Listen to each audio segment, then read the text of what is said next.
2023 wasn't a good year for the Carolina Panthers, but I'm trying to make 2024 a better one for myself. Get started on your resolutions with Factor so you're ready for the new year. Factor's ready-to-eat meal delivery takes the stress out of meal planning and sets you up for success in the new year. Skip the grocery stores, prep work, and cooking fatigue. Instead, get chef-crafted, dietitian-approved meals delivered right to your door. With over 35 meals to choose from per week, including keto options, calorie smart, vegan plus veggie, and more, plus over 55 weekly add-ons, you'll have a ton of nutritious and flavorful options to kickstart your resolutions. Skip that overpriced takeout trap. Factor is cheaper and way more delicious than takeout. Get chef-crafted, restaurant-quality meals delivered right to your door, and they're ready to heat and eat in just 2 minutes, which means more time for you. Head to factormeals.com/C350 and use the promo code C350 to get 50% off. That's code C350 at factormeals.com/C350 to get 50% off.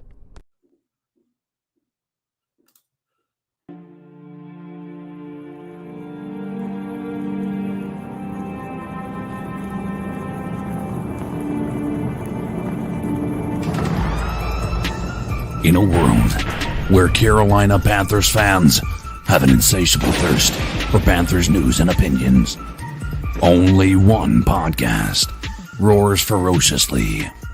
It's the C3 Panthers Podcast. What's up, Panther fans? It's your boy, Tony Dunn, a.k.a. The Professor. It's the C3 Panthers Podcast, brought to you by CarolinaCatChronicles.com, where every Tuesday night we chop up the latest Panthers news and opinions from the fan perspective. Tonight's show, Matt rules the dance floor at the NFL owners' meetings. Cody Lashley's going to be in the house in just a minute. We're going to hold down the fort until he gets here. CK in the house, welcome back to the C3 Panthers Podcast. Hey, always happy to be here every Tuesday night, just trying to talk about the Panthers whenever I can, as often as I can. And, you know, obviously we're not dealing with a tremendous amount of news this week, so should be pretty light, but still good to be here with you boys. Yeah, that is good. Thanks. Greg in the house, how you doing? I'm doing better than last week, man. Sorry I had to miss it. I was feeling a little under the weather, finally starting to feel like myself again and get all this cleared up. But, you know, like CK said, man, this is the best place to be on Tuesday nights with y'all. Yeah, I mean, is the COVID stuff passed, you guys? Like, did you have COVID? No, I didn't have COVID. Okay. I got tested for COVID and the flu, and he told me that if he didn't call me back, that it wasn't COVID. So he never called me back. So that's an easy way to be lazy, dude. Just I assume that you're not sick if you're not sick. So. Yeah, I get it, but I mean, like I said, he never called me back. So I was like, all right, cool. No. I mean, it seems like we're finally out of the weeds at this. At least at my work and stuff, we don't have to wear the mask anymore. I went to the gas station the other day, and they had taken down that plexiglass thing that was hanging from the ceiling. Like all the gas stations I'm at too. Yeah. So that's good news. Well, we're glad you're feeling better. We do have a little bit of stuff to talk about: owners' meetings, Matt Rhule, his continued coaching statements, and now Cody Lashley's here. What's up, my man? What's up, boys? Another Tuesday night. Happy to be coming back to you. We got some news from the NFL owners meeting.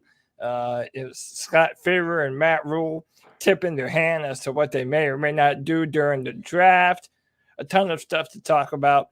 But as always, Tony, you know we're going to be doing it with the best Panther fans in all of YouTube. My man Andrew Park, ATX19, Blake Bettis, Black Jesus, Dan Floyd, Joey the Blind Panther Esquivel, Matt Knows Nothing, Nick and Off Grid, Panther Pickle, Tommy Doc Martin, Trill One, Tony Dunn, and not two but to do it, brother. Let's roll. All right. I guess maybe we should start with the owners' meetings today. They did. I guess the biggest news that came out of this was the changes to the overtime rules. So after watching that shootout between the Cincinnati Bengals and the Buffalo Bills in the playoffs, in one of the most exciting football games in the history of football, it felt like, people really started to question that in the past, this is the second time they changed. It used to be sudden death, first person just score, period. I think, right? It's like you could kick a field goal for the win. And then they moved it because that was so anticlimactic in a way that they gave this idea is like each person's going to get the ball unless you score a touchdown on the open possession. That's going to end it. And now they're, I think, giving both teams a chance to score. So it seemed like the league was heavily in favor of that. 3 teams voted against it. I'm kind of interested in why they voted against it more than anything. Did they just want to change the rules entirely to a college type system? I'm not really sure. And is it a college type? What does this mean now? Like, what is the overtime? Is that now just both teams get the ball? Well, it means if you think back to Kansas City versus Buffalo, Kansas City went down, scored a touchdown on their first drive in overtime. And basically what it means is that Buffalo would have then gotten a chance to put up points and go and match the points that they put up. So I'm assuming it means you have to get a touchdown and extra point on your drive in order to be successful. Matt Rhule did an interview. He also brought up the Panthers and the Vikings, how they beat us in overtime, and that if we hadn't gotten a possession, it would have changed some things for us. Although I do think this rule only affects the playoffs. It isn't a yes, that's right. It's not a regular season game. So this is only. I wonder why. And I'm not mad at this, man. I mean, if you remember what I feel like if you're the home team, automatically the away team shouldn't get the ball during overtime just because you're the whole team and you've had 4 quarters of football to put them away and you couldn't do it. But I think this is a happy compromise. And honestly, when you look at Josh Allen and what he did and him and Gabriel Davis, the performance that they put up in the AFC Championship game, you want to give them a reason to continue doing what they were doing. So I think it's a good move. This is Matt Rhule. When asked about it, he said, "I'm for it. You see what we're paying quarterbacks right now to have an elite quarterback not have a chance to touch the ball to go win the game. We played Minnesota this year. We had an unbelievable comeback, scored 11 points in 4 minutes, and lost the game when they scored a touchdown in overtime and didn't get a chance to touch the ball. I know people are traditionalists, but I was in college football where both teams get a chance to touch the ball. I think as competitive as we can make it, looking at the stats the competition committee gave out, it's not going to be a ton more plays for the guys. So I'd be 100% in favor of it." So again, what stood out to me, Cody, about this comment is this continued fascination and discussion of elite quarterbacks. The hunt, the need, he is an addict looking for a score when it comes to a quarterback. And did you guys see the Deshaun Watson video that got leaked from the deposition? How does this get leaked, first of all? You sharing it to our chat was my first time seeing it. I had not seen that before. Yeah, agreed. It just came out today, I think. Yeah. And I think that's part of the reason why, whenever they ask Matt Rhule, he doesn't have a lot to say about Deshaun. I think that's one of the biggest reasons we haven't heard from David Tepper, is because David Tepper just does not have a good answer on why the Panthers pursued Deshaun so heavily and yet still failed to land him. And then it's like, you have to answer all the questions that the Browns had to answer about Deshaun, and you didn't even land him. It's like you're just justifying your interest in him. So I kind of think that's why we haven't heard from David Tepper. But I think did you see the Deshaun Watson intro press conference? I didn't get a chance to watch much of it. Okay, I watched it for the Browns, and I got to tell you, I don't believe a word Watson says now. I think he's a total liar, bro. 100% lying. That dude came out. They asked him. They said, "How much did the new contract play into you choosing?" He said, "Absolutely nothing." Yeah, I said, "This man is lying about everything, bro." Mm-hmm. Because that's the difference, Cody. I told you, if you really wanted to get this guy, that's like you're now courting him. You ain't courting the Texans anymore. That you've already made it through that You got the date with the daughter, the dad agreed to it. Now you got to get the girl to want to go. And in this case, Deshaun Watson to come play. And don't give me that bull crap, Deshaun, I didn't care about the money at all until then. Come on. Yeah, because he turned them down at first after their first offer, and then when they came back with a bigger offer, he went back to him. So that right there tells you that he's lying about it. It had to be about the money. There's reason enough to believe that if the Panthers would have guaranteed the third and fourth year of his contract, that he would have became a Carolina Panther. Yeah, right. This was a money thing at the end of the day. What ruled the day, and we just didn't have the ability or the financial ability to pull it off, I guess. Or the willingness.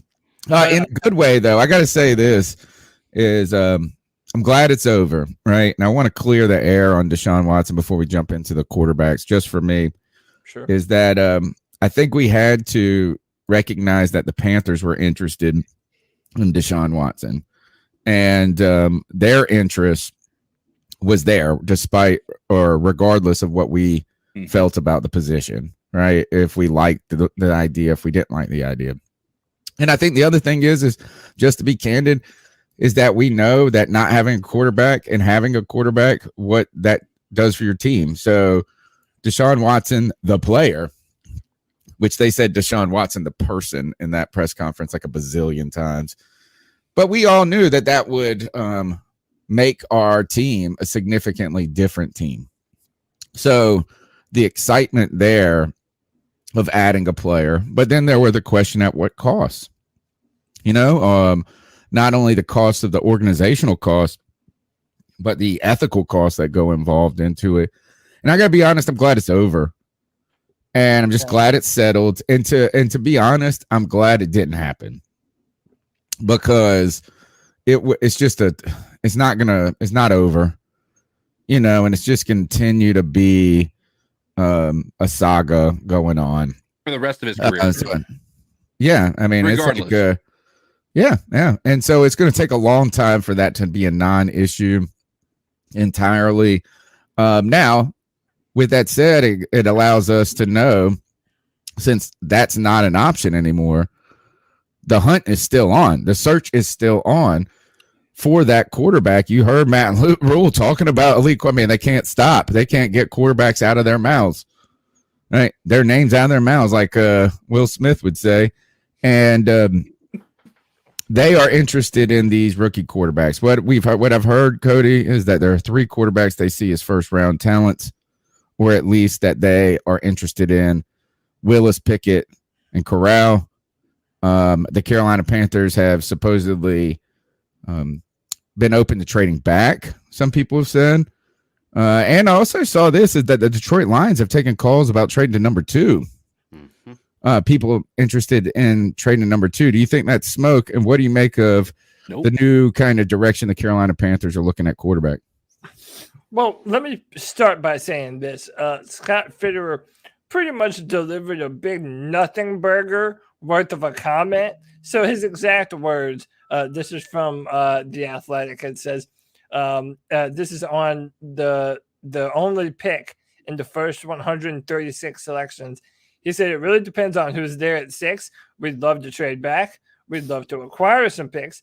But if you can't, and you can get a really good player, then just do that. It's hard to say right now. So basically, Scott Fitterer said literally every option imaginable to the Carolina Panthers is still on the table.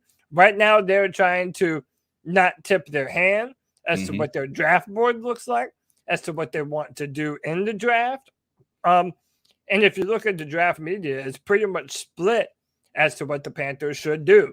Many people think now that someone like Evan Neal or Akim Ekwonu are going to be available with that 6th pick in the draft, and that you have to take that opportunity to upgrade your offensive line. But yes, Tony, you're right. This question around the quarterback continues to surface. And Matt Rhule would also go on to say that of the 3 different quarterbacks, Pickett, Corral, and Willis, that he believes one of them will be a top 10 pick. Now, he did not say which one, but we do know that the night of Kenny Pickett's pro day, Matt Rhule took him out to dinner. They had a long conversation with him. We do know that all three of the quarterbacks are set to meet with the Carolina Panthers at some point as a part of the Panthers visits with their 30 prospects that they're allowed to meet with.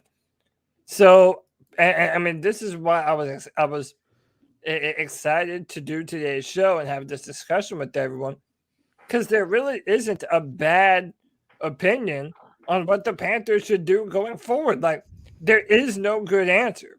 Do you take a chance on one of these quarterbacks at 6, and none of them are what you would call complete projects? You would be gambling to draft any one of these quarterback prospects. However, if you don't, then you're either left with free agency, which your options are Jimmy Garoppolo and Baker Mayfield, or you are forced to go with Sam Darnold as your quarterback for 2022, which I maintain and have for a while David Tepper is not interested in doing. So my question to all of you guys, I mean, not just the quarterbacks, but what is the best move for the Panthers at this juncture? I want to shout down this comment right here. Chris Cardwell, say no to Malik Jamarcus Russell Willis. I think they have zero. I think there's zero comparisons between those two guys. Like, I mean, first of all, one, you got like an LSU talent who I think went deep in the postseason that year and got a lot of acclaim. I don't think he won the national. I can't remember if he won the national championship with LSU that year. He didn't. But they went deep, you know. But he was, and I hate to say this, he was just not bright. Well, he just wasn't a smart, and if anything, with Malik Willis is that the head on his shoulders might be his greatest asset that I've seen so far. Really good Wonderlic score. I mean, so it's not just he's charismatic. He's like leader. Yeah, so I just don't like that. Now go ahead, Greg. I know you were about to jump in and answer this. What should the Panthers do? There's no bad takes, Cody said. You can draft these linemen, trade back, and acquire picks, which I think is more difficult than people make it out to be. And how do you fix this going forward? What do we do? I honestly think with the acquisitions we've already gotten free agency and everything with this line, if you have a basically no risk offensive linemen you guys feel are out there that we can get at 6, I would go with that and just run with Darnold one more year, to be truly honest with you. I'm kind of at that point because best case scenario, we have a better offensive line and Darnold actually does play better. I don't think it's going to happen, but it could. You never know. Worst, I mean, and then actually it's still not a bad scenario if we are in the top 10 next year with a better offensive line to draft a better quarterback. I'm saying go offensive line right here. Not that I have anything against these quarterbacks. I just haven't been blown away, and I've heard so many things from so many different people about these quarterbacks. So I don't know. It's not, there's nobody that's like everybody's confident about, like Trevor Lawrence last year, even though Trevor Lawrence was a different situation. There's nobody out there like that. So I'd rather get offensive line at the moment. Do we think that David Tepper would be willing to let Sam Darnold quarterback this team for 2022, or is he just in the position where him and Matt Rhule have no choice but to sleep in the bed they made? I think that's what it is, because you got to pay him, right? I mean, I just don't see him putting that much more. The only way to fix this is to be patient right here, right now. Get Darnold out of there, build this offensive line, and work. I saw an article earlier. It was a CBS draft pick, and the title in the article was "Panthers Panic at number 6 and draft quarterback." And I thought about that, and that kind of might be true. I have mixed opinions on this, Cody. One, I say scared money don't make no money. And so if you're scared to draft a quarterback all the time, you're never going to get a quarterback. Right? I mean, that's what Scott Fitterer is saying. That's what Fitterer is basically saying now. But is there but there's a difference between being scared and you just not seeing a guy out there. Yeah, and exactly. Reaching, right? But here's the thing is I think that I don't really get the conversation of like these guys are such a inferior class of quarterbacks. I'm going to tell you this, even in the top class of quarterbacks, even last year, I don't think many of them were pro ready, period. are going to go and win you a lot of games on their own in their rookie year. What quarterback, even Peyton Manning stepped in and threw a bazillion interceptions his first season. So if the answer to stay away from a guy is because of where they are going to be on day one, versus who you have on the roster day one, or so for instance, people say Pickett is better day one than Willis. Well, I really don't care about day one. I actually care about year 3 or week 6 or week 8 or week 28 the next year. Is so and I'm actually warmed to the idea of picking any of them. I really don't even care if you're going to pick, how about this would it be reaching for the Carolina Panthers to draft Kenny Pickett in the 2nd round? And you would say, no. Oh man, he's dropped. We can go check. Well, then you know what? Then you should just draft him at 6 too.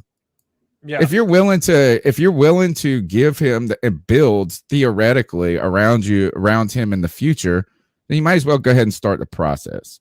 Yeah. So I think that being scared, and that's what Matt Scott Fitterer said, is just because you've swung and missed doesn't mean you don't keep swinging. Now, if I want them to pick the player that they truly believe could give them an opportunity to build a franchise around in the future, I don't care which one it is. You can say it's Willis, you can say it's Pickett, you can say it's Corral, you can say it's next year in a guy. I just want them to pick this person to have the confidence in their own selection, rather than just continue to bring the idea that we just throw shit up against the wall until something sticks. This blind swinging, I'm not interested in. I'm interested in a really targeted selection. And my final point on this matter is something I think I've been pretty consistent with, is picking a quarterback right now, since we missed out on the Deshaun Watson sweepstakes. Unless you somehow land a trade for Kyler Murray. Look, you bring in a Jimmy G, you bring in a Gardner Minshew, you bring in name any of these mid-level or below mid-level type quarterbacks, honestly, and it's not going to move the needle any different significantly that salvages the reputation of Matt Rhule, that salvages fan hopes. And I think the only thing that can save Matt Rhule's job is hope. And that is hope in the future. I think they missed this opportunity. They told us how they wanted to build in the past, and they had a really good plan. They didn't execute it. They went against their own plan. We missed the opportunity to get a quarterback last year. I feel like they're reeling. And I just think this is that if they draft an offensive tackle, that means this is that we're thinking we have a lot more work to do than we expected, and that this is a 2023 new coach quarterback move. If we draft a quarterback here, I think there's an outside chance somehow Matt Rhule could save his job. Yeah, and I feel that the Panthers, they have someone that they prefer of those 3, and I think Matt Rhule kind of tipped his hand a little bit. Matt Rhule said one of them we believe will be a top 10 pick. Well, they are picking in the top 10. So that kind of says to me that right now, if they were going to pick a quarterback, there's only one that they truly think is worthy of picking at number 6. At least that's how I read the situation. That's how I read the matter. I do agree with you, Tony. If you like him at 6, you should just draft him. I think the Panthers are deeply regretting not having their 2nd and 3rd round picks this year, and I think that's really hurting them at this point in time. They wanted to be able to use their draft picks to continue to build the defense and the offensive line and the defensive line, I really feel like. But they are so desperate for that quarterback position.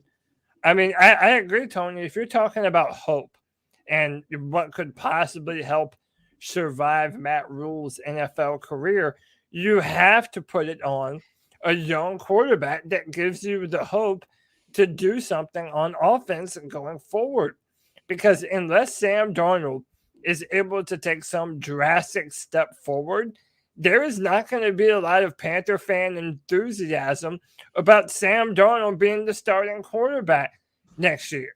I mean, for as good as our team is, for as good as the free agency signings have been, is there one person either on this podcast or in this chat that would actually be excited about the Carolina Panthers going forward if Sam Darnold was your quarterback? Like, no. No, I mean, I think excitement's the wrong word to use, though. But I'm kind of with Greg on this. Is like, I do see that you screwed up on the Sam Darnold trade.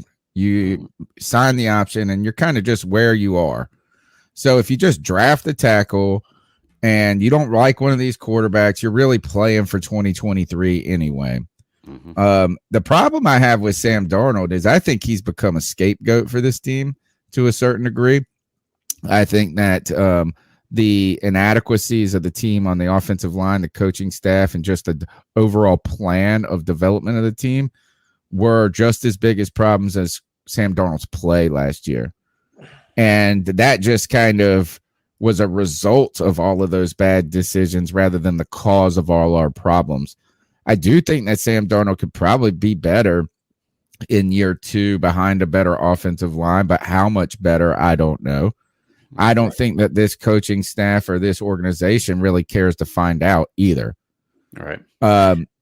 My final point on that is I would be fine. Look, is that I'd like, I just don't think moving. I think the problem with Sam Darnold, it turns out not to be Sam Darnold, is why did we have to pay so much to get Sam Darnold? Right. If why is it that you can go and get a Gardner Minshew supposedly for a 4th, but we had to give up a 2nd and 3rd for a failed quarterback on a team that they knew was drafting a quarterback? Yeah. Like, I mean, I just don't understand. Like, why do we have to give so much for Sam Darnold? And I think that's what stings here is if Sam Darnold would have sucked and we still would have had our 2nd and 3rd round pick and we were picking at 6, we really wouldn't have that much problem. We'd probably be like, you know what? Let's take a quarterback somewhere in this draft. Let Sam Darnold, play for a few weeks, see where things are, and stack this team and get better for the future. But the problem is we gave so much up for Sam Darnold that it's like he ruins more than just the 2021 season. Yeah. Well, they're screaming in the chat room, and it's just like what you're saying right here, Tony. There's no reason to believe that Sam Darnold with a healthy Christian McCaffrey and a better offensive line shouldn't get a chance to try again. Especially for paying this guy. I agree. I think that there's to Tony's point. I think he would be a better quarterback if those things were to happen. But I also, again, I'm of the same mind of the ownership. I'm not necessarily of the mind to give him a shot on that. You're paying him. The thing that I would say is and to one Cody's point earlier, his question was, what do we do in the draft? Is there anything we can do wrong? I think if we hadn't fucked up the past 2 years as badly as we did, then it would be easy what was going on in this draft. The problem is because of the uncertainty of our quarterback and our left tackle position, it makes it infinitely more difficult to figure out what this team is going to be doing. I don't know that there's a wrong decision if you go left tackle or QB. I don't think we're going to know that answer until the end of next year. Yeah, there is no wrong answer. If you draft that left tackle or any offensive lineman, there's a certain degree, there's an uncertainty that surrounds their future. It doesn't mean they're guaranteed to be good, but you know what? It would be an understandable move to build around in the future. You know what I'm saying? Just like last year, for people who did not want to take a quarterback while we were sitting there, take Slater. Take Slater. You know what I'm saying? It's like, is that it wasn't it's not an unreasonable pick to pick a tackle. I think it's one thing to pick a tackle because you want to pick them and you think it's the right move. I think it's another thing to pick an offensive lineman because you're scared of failing at picking a quarterback. Right. And that's for me is like, if you would pick this guy at 20, if you would pick Malik Willis at 20, if we were sitting at 20 and Malik Willis falls to us where the Pittsburgh Steelers are exactly at, would you say, oh man, I don't know if we should do this? And if you say that, then you shouldn't pick him at all. Like, I mean, then it's a Will Grier pick. If you wouldn't pick him at 20, then it might as well be a Will Grier pick. So if you would pick him at 20, then you would pick him at 6, I think. And at the time, and this is where like you just need the quarterback, dude. And to be honest, it's harder to find a quarterback than it is to find offensive linemen. I think. The only thing about the statement of you would pick him at 20, then you would pick him at 6 is you have to add in there if all the other players were available. Like there's a difference. When you're picking him at 20, all the other players that you may have picked before him are going to be gone.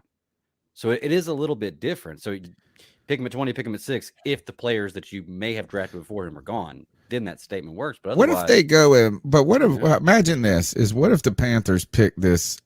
Who's that? Notre Dame safety? Kyle Hamilton, who has seen his stock kind of drop over the past few weeks. Why do you think that is? Well, he ran slower than expected at the combine. He ran like a high 4.4, but kind of in the 4.5s. So they didn't run as fast. And apparently during his pro day, he ran again and ran a 4.7, which is weird because, now it's a weird case of like, man, how fast is he? Then, of course, we look at his play tape, and his play tape is really, really good. I'm not as enamored with Kyle Hamilton as a lot of draft pundits are, but a month ago they said really this guy was the best player in the draft. A month ago they said he was the best BPA. So my point is this: is see how this stuff changes? Yeah, crazy. With what you're saying, Greg, is imagine if we just picked straight B and we just said, you know what, we're picking a safety here at 6, right? Mm-hmm. And you go, well, he's just the best player on the board. And I would say, how do you even inch between, like, what makes Rhule and Slater the best player on the board? Right. It's like part opinion, part speculation, part. There is no real answer to that. And so that's just what I mean is like, who's going to change your team dynamic more? Right. And this goes back to my tight end thing. Is I don't care how good this tight end is. It's just he's not going to be the answer. Imagine picking a tight end in the top 10 here, and we don't got a quarterback. And you say, oh, well, he's the best tight end prospect we've ever seen in our life. And you're like, well, why didn't you just pick that left tackle guy? I don't know. I just feel like, what does our team need? And our team massively needs offensive line or quarterback. Like, it almost seems like every other position is irrelevant until those positions are fixed. But can I just pose this to everyone? Imagine for a minute, everyone calls Malik Willis the upside quarterback in this year's draft. Well, imagine if he is another Justin Herbert. Imagine if he is another Josh Allen. Two quarterbacks that were heavily criticized for so many different things: lack of touch, lack of accuracy downfield, lack of ability to read the field. I mean, all I'll say is this, man. Patrick Mahomes as well. When you look at all the traits, Lamar Jackson, those guys. There's a bunch of different comparisons that you can make. But what I'm here to tell you is this: if you look at all the traits that you bet on in a player being able to acquire new things once they enter the NFL, you look at mental and emotional intelligence. This is one thing that Justin Herbert and Josh Allen had in common. They were very intelligent, had a very high Wonderlic score, and they were able to pick up the intricacies of an NFL playbook. Well, I'm here to tell you that Malik Willis is the very same kind of quarterback. Highly intelligent, an incredible arm talent, physical. He runs like a running back, incredibly powerful. I'm not here to tell you that he's going to have a Justin Herbert jump in season 1, just because I don't know if he's going to be able to make that jump. What I do know is that he is highly intelligent with all the physical attributes that you want to see in a franchise quarterback. And he gives me the reasons to believe that he's going to be able to pick up an NFL playbook and be a good leader. So I would bet on Malik Willis at this point. And to be honest, I know this is something that Tony doesn't want to hear, but I say bring back Cam Newton for another year if he's willing to sign here, and let Malik Willis sit for a year under Cam And whatever, you're going to be paying Sam Darnold $18 million. Why don't you just let him sit under Sam Darnold? He's not going to learn anything from Sam Darnold. And I do Yeah, believe but like, I mean, you know what is that? That's bull crap. Is that you really don't learn from that? Man, you're spending that time with the quarterback's coach. That's what you got a quarterback's coach for, right? Is that like he really is? I don't think that all of a sudden he some things. I think he could. I think he couldn't. Yeah, but I just don't know if it would be necessarily worth the money acquisition. And again, I don't want to see Cam Newton benched in shame because Matt Rhule is worried about his damn job or whatever it is. So I don't want to do that to him. I also think this is I like the upside argument of Willis. Like I'm kind of on the Willis train because of that upside. I've kind of fallen in love with the kid himself. Like I don't want to call him a kid, the man. Like I love watching him talk. I think he's great with the mic in his hand. Like that's where I like more than anything. But I'm trying not to be shook by some of the problems that people tell us about Pickett either. Is they said that he was the best deep ball passer in college last year. I saw somebody put up a tweet that said if we would have taken the draft profile of Joe Burrow and just removed LSU from it, and because of that team he was on part of, that the descriptions between him and Pickett would be very similar. They are. I think that's a very fair comparison to make between two players. So I'm not even afraid of Pickett. I'm not even afraid of this Matt Corral, the kid that he beat up Wayne Gretzky's kid. But he also has a Corral spent most of the college football season as the number one quarterback on most websites, draft boards, and he does have a bazooka for an arm. I mean, Matt Corral, he was in the same class as Trevor Lawrence and Justin Fields coming out of high school, and he's always been known for his arm talent. The fear I have with Willis, all right, is that if you believe in like the types of things that you're betting on, these traits and the upside, you have to believe that for more than just 1 year. You can't get them out there and it just doesn't happen immediately and you quit on it.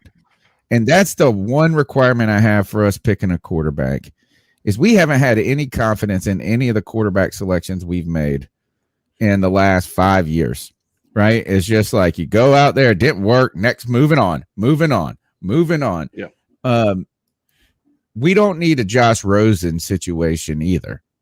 So if you're like, if you don't really commit to it and say this is a 3-year kind of timeline where we're not going to figure out if Willis, Pickett, or any of these guys are the real answer until really 2024, 25, we'll have enough data to make a final decision, then you shouldn't do it at all then. Like, I don't even want this, like what's going on with the Dolphins with Tua, like where it's just like, gosh, they don't even believe in, they're not giving it a chance themselves. And I need the Panthers, if we draft any of these dudes, I just don't want it to be half-assed. And that's why I don't like taking quarterbacks in the 3rd and the 4th and thinking that they're going to be good in the future. I don't think you really believe in them. Maybe there's an occasional story where that's worked out, but you didn't build your organization around it either. Right. The Patriots didn't build their organization around Tom Brady. Right? I mean, it just kind of happened to work. And then they did. I don't think you're ever going to see another scenario where a 6th round pick ends up being, an all-time great like that. But except for Gardner Minshew. And no, maybe in your head, but in the head of no one else. But or even like a Dak Prescott went in the 4th round. But again, Dak Prescott, that's actually a good, a good comparison too. Part of the reason why Dak Prescott fell so much was because of the system that he was in. And they didn't think that kind of quarterback and that kind of offense would be able to translate to the NFL. Right. I'm telling you, man, while I cannot guarantee that Malik Willis is going to have a Justin Herbert-like jump where he's just all of a sudden making these throws that no one thought that he was capable of, What I am here to tell you is that it damn sure won't surprise me. You have an incredibly intelligent young man who's incredibly likable, a very good leader, someone that I think our entire team would gladly coalesce around.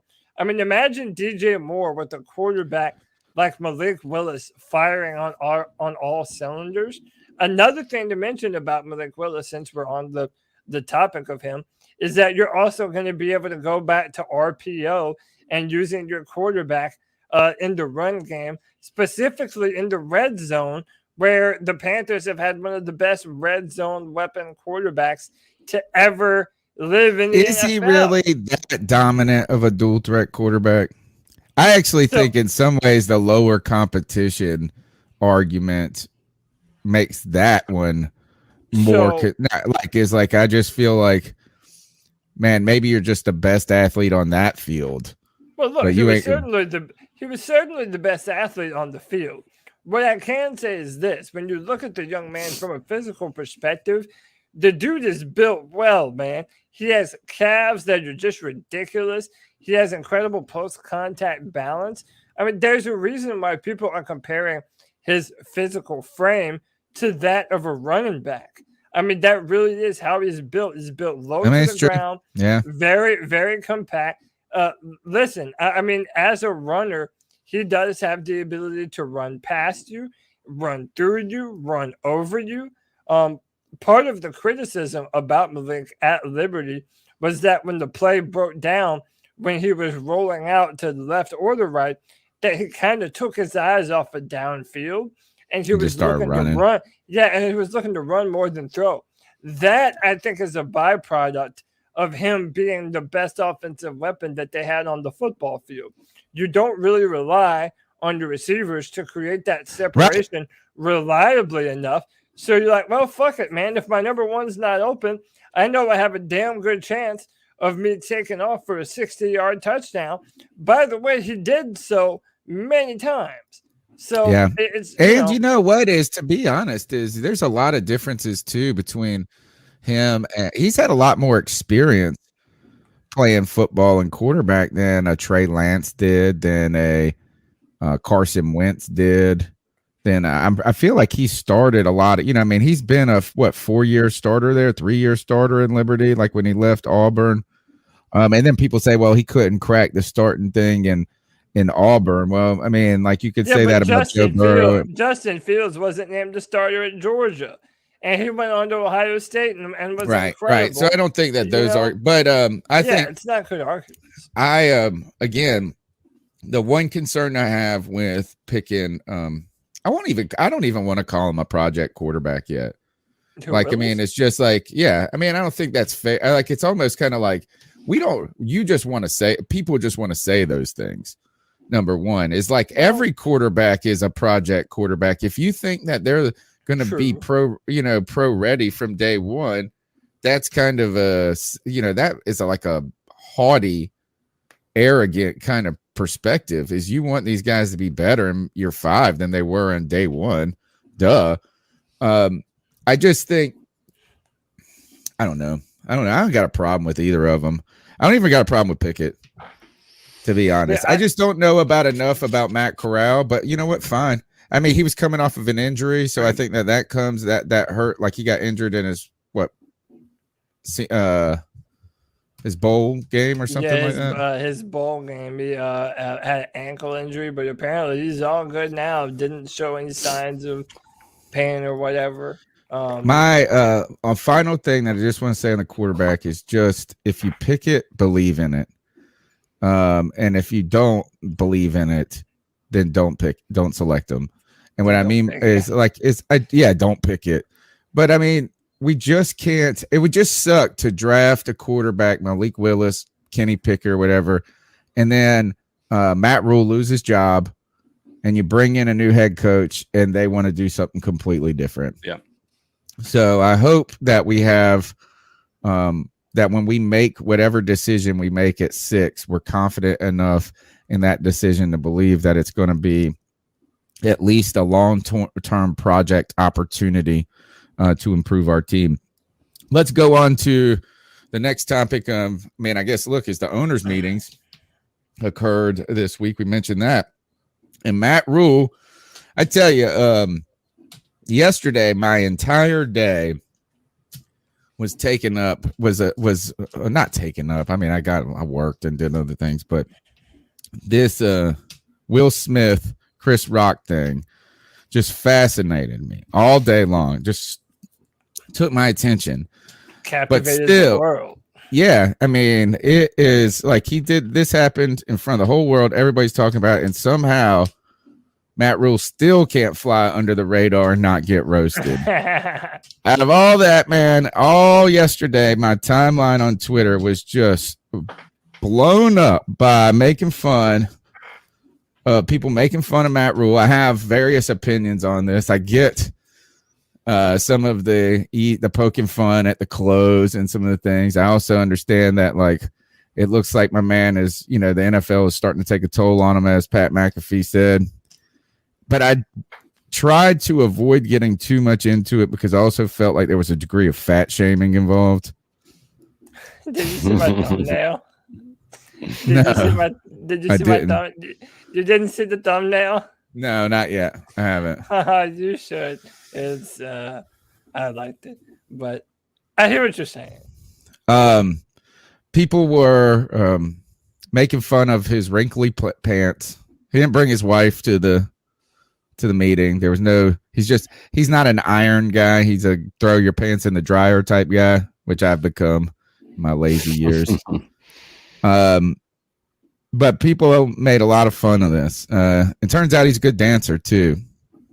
It didn't seem like those two stories would go together. You look at Matt Rhule. You look at Matt Rhule in this photo, and you don't necessarily bet on him to be the guy to be cutting the rug on the dance floor.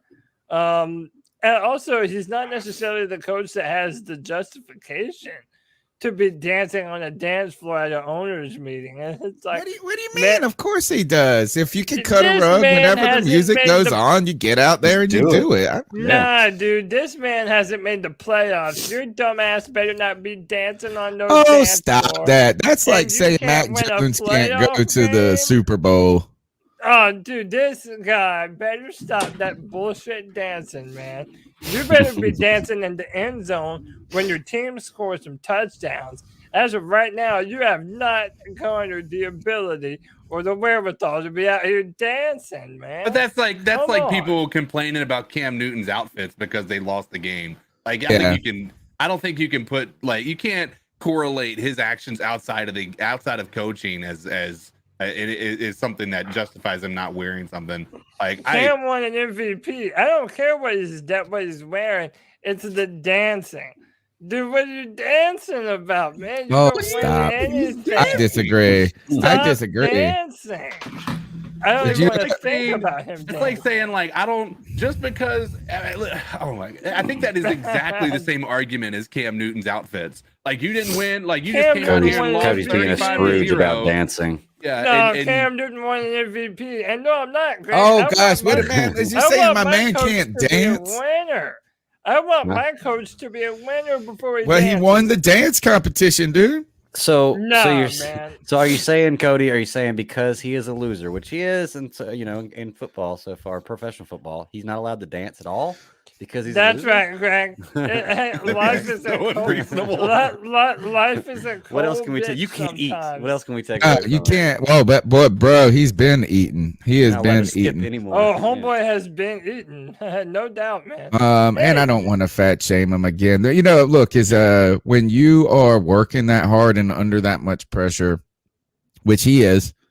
I don't know how hard he's worked. You know what I mean? But like. Right. There's a lot of pressure in that, and your diet, usually you take faster options, you really like have to, so messed up. See, this is fat shaming. That's what this is. This is fat shaming. It's not fair. As someone who was pretty heavy myself just a year ago, life can sometimes push you towards making decisions where you just don't allocate time for your own personal health. So it does seem like Matt Rhule has kind of been a victim of that. I want to know is why is everyone's dressed so casual? I mean, at least I could see Sean McVay's kind of got his look going on, but everybody is like, I mean, this is a casual Rhule. This is short order cook, Right. Matt Rhule. I'm a little surprised. I mean, he doesn't even have his coach gear on, which I guess I never saw him not wear anything but coach gear. But this is a little basic. I'm not going to lie, a little basic. I mean, I don't even go to work. I mean, I guess, well, I don't know. I don't really care about his dress. Cody, what I do care about, and more problematic than this picture, I do think this was fat shaming, so I didn't really take a lot of part in it. I did not take part in it either, though. Like, I laughed and I retweeted some things and some different stuff. Dude, Andy Reid is one of the best coaches in the NFL, and that man has a pot belly as far as the eye can see. No one gives a damn about Matt Rhule being fat. They want him to be competent. I think he could be as big as he wanted to be if he was doing things that actually inspired us to believe that the team was in good hands. To this point, we have not seen that. The wrinkles, dude. The wrinkles are problematic. It kind of reminds me of when I was 20 or 25, I would, my wife, and women are a lot more polished generally in their presentation. Right. I mean, my wife spends time, she's been preparing herself every day for 30, they spend a lot of time. They're very put together. And I feel like she would be like, "You're really going to wear those wrinkled pants?" I'm like, "Oh, they ain't that bad." And then you look in the mirror and they're like, "Oh, yeah, and they're so wrinkled. It is wrinkled. You need to." So I just like, man, it's a little sloppy. I ain't gonna lie about that. It just seems a little college-ish. But I want to play that. Will you play that clip that you sent that from Matt Rhule? More importantly to me is Matt Rhule's message bankrupt? His coaching, he's famous. The salesman always puts it up, and I love it. He always puts up this tweet from Matt Rhule at the Senior Bowl last year, and he says, "The harder you get coached, the harder we got to coach." And it's like, I don't know what that means, coach. This is Matt Rhule. He is doing a speaking tour. See, this is the Matt Rhule dress I know. Right here, just total, like it's like 100%. He probably has every dollar from his contract. He didn't spend $1 on clothes. He just gets free shit from the team store. That's all he gets. He only wears team stuff. And it's like this. Oh, wait, I'm fired. I guess I got a whole closet full of Baylor crap to wear. Play this. This is this message right here. Matt Rhule's visiting with this Florida football team. Say this. What you guys just did was really, really hard. That's a hard practice. Okay, that was long. You guys competed, and you guys finished with energy again. That's hard to do. That's like the building block of having a good team. This is a locked-in team, and I kind of like this team right here. But the thing that I'll say to you guys is everybody thinks talent wins championships. Yeah, we all know you need talent, right? We all get it. But guys, you, me, every coach, every trainer, we're all trying to do two things in our lives. We're trying to be successful personally, and we're trying to win a championship as a team. Most teams lose because they don't know why they lost. See, I want to coach players, guys, that love football and love practice and pay attention the whole time to practice. I want to coach players that love to run to the football. I want to coach players that love to take notes. And that's how you become different. That's how you become great. That's how you win. Dude, it all just seems like typical coach speak mumbo jumbo. I mean, I don't even know if it's typical coach speak. I'm to the point where it's like, I really like this team. Like, how do you know? You've been there 18 minutes, bro. You've been there 18 fucking minutes. You know what that told me when he did that? Is he saying, "I really like this team. Please hire me because I'm about to be fired." Like, that's what I heard when he said that. I really like this team. owner or whoever decides I to know. hire me. I mean, Director you might, of player you personnel. might be I don't looking know. for a coach in a minute. He sounded like, I really like this hot dog. Put a little ketchup on it, some mustard, and after that, have an ice cream sandwich. But that's not winning championship. Right. It's not just a hot dog. Right. It's the people who put sauerkraut on their hot dogs. They win championships. Dude, I've never seen a head coach say so much without saying anything. At all. He said this. He said, you got to work hard. He said, you got to, this is what he said. I want to coach people that work hard, love football, and take notes. He said most teams lose because they don't know why they lost. He said most teams lose and they don't know why they lost, and then didn't even finish the thought. I think that Matt Rhule. Joke. I sadly think that Matt Rhule's bought into his own hype too much. Because he's like, I want to coach people. You know, it's about him. It's like he's making them so much better. And he did this. This is with that Senior Bowl moment. It was like, the harder you get coached, the harder we got to coach. So get coached so we can coach as hard as we want to coach. You know, I think that Kevin James would play a better Matt Rhule than Sean Payton. Yes, it's a good point. That would be a really good role for Kevin James. I just think this is CK and I were talking about this pre-show. Yep. CK brought up a good point. Is that message? It's good for a kid coming from high school to college. Work hard, team, process, take your notes, go to the meeting, learning how to be that. Like, what does that speech do for someone who's been doing that for 8 years? Right. Nothing. You're already there. Like that was my point is when you have these college kids hear that, they haven't heard a coach talk like that, right? Like that he's saying a lot of the same stuff that, like, and this is why I don't think he's an effective head coach in the NFL, is he's saying a lot of the same things that all of these kids have heard their entire lives. In college, they haven't heard it enough to be over, like, just like, oh, this is just another one of those guys. But in the pros, if he's doing his speeches or whatever you want to call it, like that, these guys don't want to hear that type of talk. These guys want you to be a motivator. Want you to be a leader, not somebody who's just trying to get them to be a better type of. The guys that got to the NFL got there by doing that already. Like, they are that type of player. You don't need to be playing those types of games with them, saying, like, if you show up and here all this time, like, yeah, there's some motivation that comes into play with that. But I think that Matt Rhule has been a way more effective college coach because college kids haven't heard it nearly as much as NFL players have. Yeah, I'm just not, we didn't perform very well in the third quarter last year. And I just continued to say, man, I feel like Ron Rivera's halftime message has to resonate so much more than Matt Rhule's. Remember in that All or Nothing when he's like, they punch you in the mouth. We're going to fucking punch him back.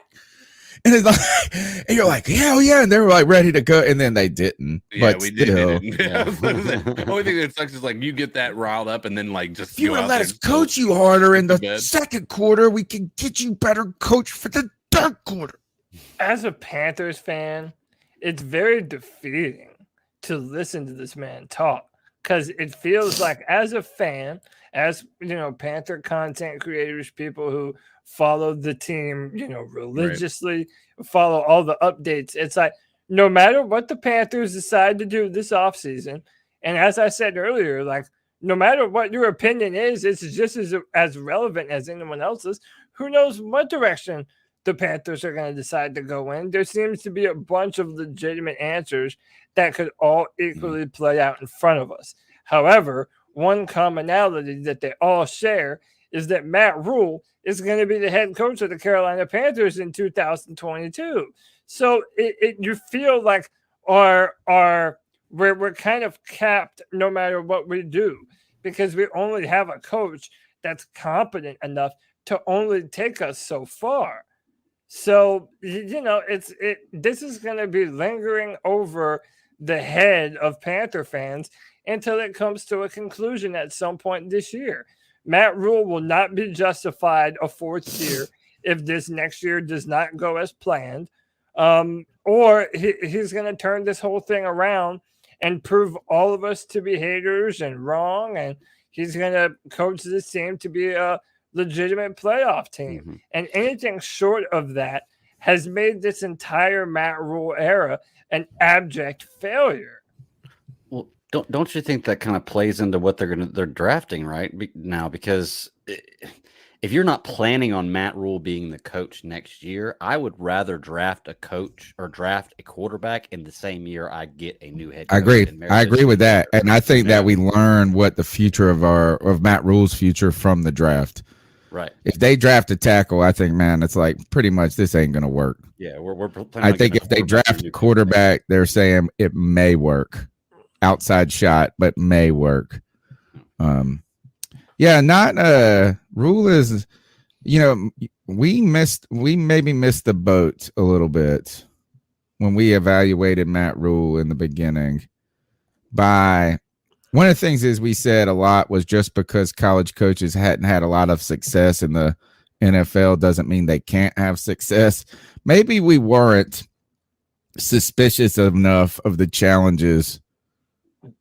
I don't think. The college to NFL. Well, I think we should give Bad Daddy his credit on that. I mean, he was saying that exact same thing you're saying, which is like he was pretty suspicious about that. Sure. But I like what. Here's the reality as a Panthers fan, right? What is the alternative? Like when you have that happen, you can be the guy who's like, well, this is not going to work, or maybe this could. Like, let's look at the times when it has been a success and it's worked that way. Right. And that's why anytime they do something that is outside of the norm, it's going to scare us from now on, because like every avenue is like, well, hey, we did the same thing with Matt Rhule, and then we did the same thing with Sam Darnold. And then we're like, well, maybe, now that it'll be under a new system, he won't be under Adam Gase. He'll have this X, Y, or Z, a told together, less than extraordinary offensive line. Maybe he can come in here and actually rejuvenate his career. Well, we had the exact same. I mean, we could have had a lot of people did have the same reservations. Don't get me wrong, but I think a good portion of Panthers fans wanted to believe that maybe Sam Darnold could be the guy that he was drafted to be. And I think it's fine to be a glass half full guy until you realize it's not half full. Right. I mean, you're right. It's like you do need to be I won't say be optimistic, but first, what other choice do you have? And it hasn't happened yet. Now you can say that Darnold stinks. Okay, I'm all right with you saying that. We were unsure. There was a potential. And look, again, I love when we make fun of fans for this, but like the team did this, not us. They did this, not us. So whatever decisions they make, we are kind of stuck listening to them and dealing with them and supporting them or criticizing them. Mm-hmm. I'm over this Matt Rhule thing. I have been over it. I know. And I don't want to be so critical that like he can't do anything right. Like the dress, the dance. Like, I don't want to be so prisoner of last year's decisions being the only thing that is Matt Rhule. Right. But they were so disruptive. Last season turned out to be such a disruptive setback that you can't. I just don't know how many more setbacks I can handle, and I don't know what faith someone like Mel Mayock, Aaron, Panthers draft, like he's like, I want him to be around for a long time, and I'm like, I guess like I also want there to be no poverty in the world, but that ain't gonna happen. Yeah, but hey, also definitely don't be dancing. Make like don't me. Be dancing. Make like me and sit your ass down. He needs to be dancing, man. It's good for his health. No, he doesn't. Dude, do you see how heavy he's getting? He needs to be dancing. Let that get man on a treadmill. Get on a treadmill. There's dancing. No difference. No difference. Yes, go to a Zumba class, buddy. Dance when you win. Dance when you win. That's all I ask. Okay, I'm okay with dancing, I'd be do more it when worried you if we win. saw him dancing in the locker room after a loss. Like, then I would understand your. Ooh, Like, I think that's I hope I really. see him dance. That's what it is going to be. Isn't Win that a to song? dance. Isn't that a song? I hope you dare or something. All right. What else we got? Anything else to talk about before we get to cat calls? Let's jump into it. I can look at some of the Ooh, stuff. I have yeah. Did we talk about Christian McCaffrey's restructure last week? Yeah, we did. I don't know if that happened last week. Yeah, not, it did. But, It was towards the end of the night, but we talked about it. all right, hold on. I got to pull them up. Give me some space while I pull these calls up real quick. Fill in. So, we can mention this on the note of Christian McCaffrey. Matt Rhule said that they would be open to moving him around, but ultimately they feel that he's best served as a running back, and that's where he's the most dangerous and where you're going to get the most value out of Christian McCaffrey. I do agree with Matt Rhule from that perspective. While I do think it would be good to motion him out more often and make him even more relevant in our passing game, I kind of think that as a running back, you have so many more options with him behind the line of scrimmage. I kind of just think that you need to just hope that he stays healthy and hope that you have a good, serviceable backup in Deontay Foreman ready to go behind him. Yeah, I mean, I feel the same way. Like I don't like the touches argument with McCaffrey. Is like, man, these guys ain't gonna last in the NFL. Who knows how long they're gonna last in the NFL? Just use them. I'm more concerned actually with. Have you seen that picture of Christian McCaffrey that's floating around? No. Oh my God, this dude is. You thought he was ripped last year. He's like even more cock D's now, and I'm like, God, this guy is either on the juice. He's about to explode. His muscles are about to explode. And it's awesome. Like his body is getting great. And you can finally see his face is starting to get older. So he's kind of like looking like an old man face on this like like a Adonis body. It's pretty wild. All right. The number's 252-228-5098. Let's hear your opinions on Matt Rhule. Should he dance or not is my question to you guys. So what are your thoughts on catcalling? Yeah, it's pretty. You shouldn't do that to somebody. And how did that make you feel? Very uncomfortable. So how do you think catcalling makes the person feel? It feels good, like. Who's that cat sitting in the back corner with his face buried in his nose? Who's that kid that can use one?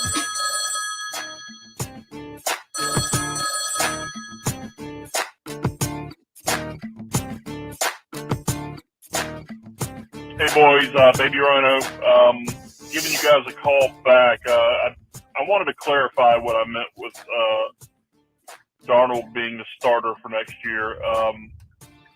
It's not that I think he is. It's not what I think. It's what I think the coaching staff could possibly do. I'm not saying he has gotten any accolades for doing anything. He hasn't done anything right. It just makes me concerned. I know we need a quarterback. We should have jumped on that last year. And I hope we do something this year. But just you guys, I wanted to clarify that. It seemed like I was saying that he was a competent starter, and I'm not by all means. But yeah, I'm liking the shape and direction that they've done in the free agency. And I know you guys will probably start diving in on your drafts and all that stuff, but I'm just curious of where we're going to go and what we're going to do. Keep pounding. Thank you. Keep pounding. Look, Tony. it's like with not having a quarterback, until we have a quarterback, we're going to need a quarterback. Like it's going to be the end of the day. You take a tackle this year, we're just going to be in the same position next year in the draft. And that's really what happened last year is like, hey, it's just until we get a quarterback, we don't have a quarterback. And I'm with you, man. I'm all right with us drafting a quarterback and starting Sam Darnold until we realize that he's not like the other guy gives us a better shot, or at least it's better to develop him in game. I'm all right with us drafting a tackle and sort of tanking to a certain degree for a quarterback, or maybe positioning yourselves for a free agency market 2 years from now, like maybe go try to get somebody big like Denver just did, or I don't know what that would be. Maybe chase Kyler Murray or whoever. I don't know whoever the next quarterback move would be. And I'm almost all. I mean, I'm all like let's just do something. Let's just do something. If not, we're still going to be waiting for the answer in the future. And I just don't really even have a problem rolling with Darnold for another year, drafting a tackle, and then saying, you know what, new coach, new quarterback. So like any of those things, until we get a quarterback, we don't got a quarterback. Next call. Right. Mm-hmm. Hey guys, it's Joey, and I have a question for all of you, but especially Cody, since he's the draft night. Or, well, maybe not some. Well, anyway, do you guys think that we've done enough in free agency with our offensive line that we should really go hard for a quarterback this year? Like, who is that, though? Or do you think that we need to stick with our original plan, offensive line, or Charlotte will be boarded up again like in 2020, which was like in the season, that's what we were all saying on this chat, especially, mostly me. I was saying, they don't do something about that damn O-line in the draft in the first round, then we're all going downtown and we're all going to start rioting and burning shit.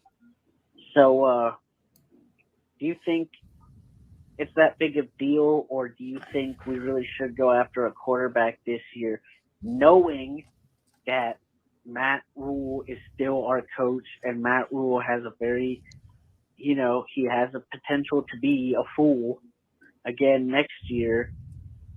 Should we just make Matt Rhule lay in his bed that he made with Sam Darnold and beef up our O-line and wait till next year when the QBs are better, or should we get a QB this year? I personally think I would, honestly, I hate to say this, but fans who are diehards like myself will watch any damn thing. I think we should just make Matt Rhule lay in his damn bed and beef up our O-line so we can just hit the ground running in 2 years. Yeah. Anyway, guys.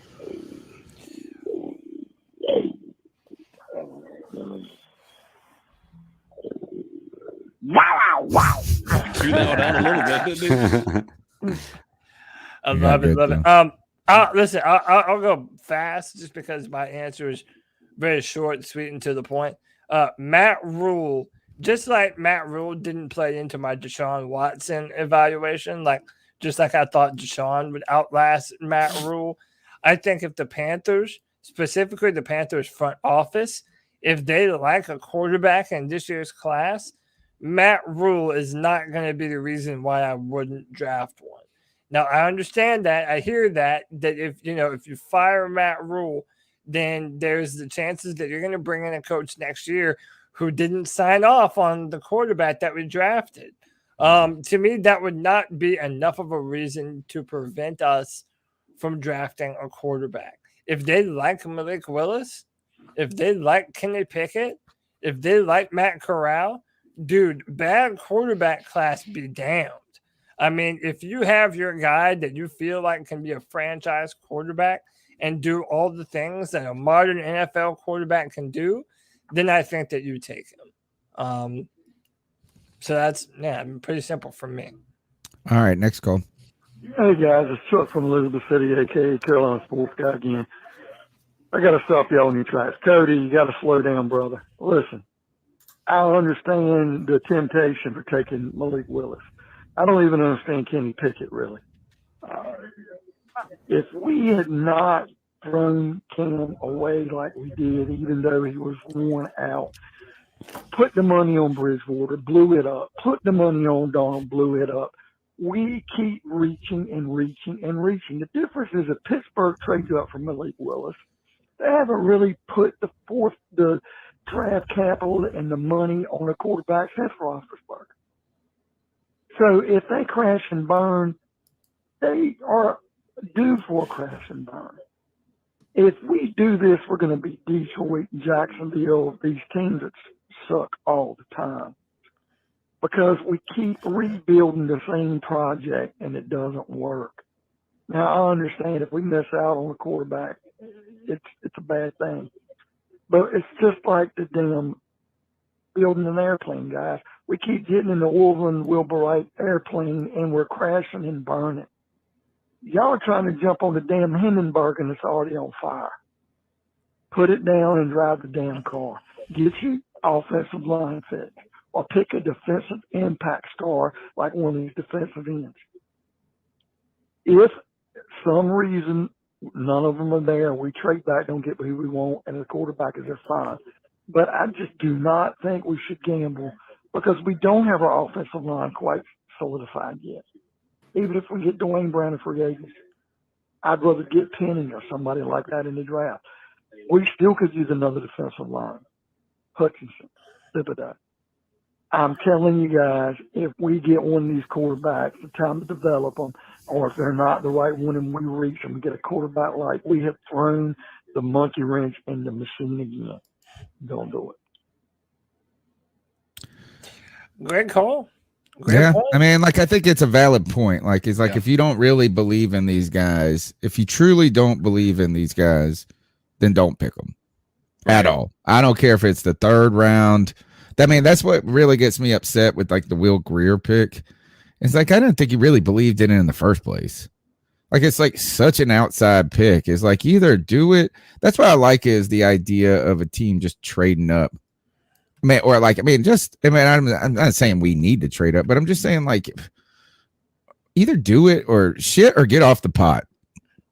So if you don't believe in these guys, and if you are suspect like Chuck is in this case, then you should draft offensive line.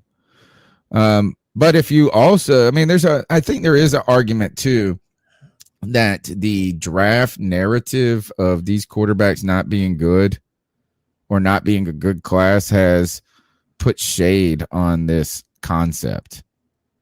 You know, and I really would like to know if Malik Willis and Kenny Pickett were in last year's draft class, where would they be in the pecking order? I mean, would they still be after Mac Jones? Would they be at the back end of it? I think people will probably value Matt Jones and what he did from a reading the field standpoint and spreading the ball around. His, ability to read the field. I think that, again, I've told you this before. I have Kenny Pickett rated higher than I would have Matt Jones last year. I think that Pickett is a better prospect. And I think that Malik Willis, long term, with his high ceiling abilities, also has the potential to be a much better quarterback than Mac Jones. I think a good comparison to or that you made, I believe a week or two ago, Tony, was Trey Lance, a guy who comes from a smaller school but has the ability to run, has the power for an arm, the cannon to be able to push the ball downfield, fit the ball into tight windows. That's something that I feel Malik Willis and Trey Lance were kind of on the same page. And Trey Lance went number 3 last year. So, again, Tony, it kind of goes back to that one thing that you say, too. If you like a quarterback at all in the first round, be it, 25 or 1, whatever it is, if you like a quarterback, you should take that quarterback. And I'll pass the mic to CK after this because, CK, one of the things that I hear a lot online, I hear it in our chat room, I just inevitably hear this, is that the Panthers should move drafting a quarterback down the road to next year. Kind of like what Chuck just said. Use the sixth pick, draft an offensive lineman, continue to build upon this team, and then next year try and get that quarterback.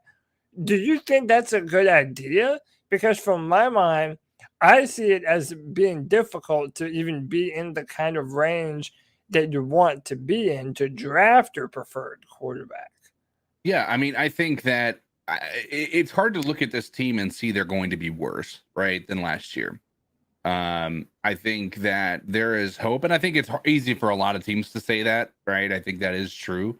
But it is like, I mean, I feel like we lost some pieces, but we filled more pieces than we lost. And I think that indicates to me that we're probably going to see a shift in our at least our win-loss column going more to having. I'm not saying a significant amount of W's, but the problem with that is if you don't go quarterback, then now you're talking about being farther back in the draft next year, and that's the potential. Here's the thing: is if you like him, you got to go for him, right?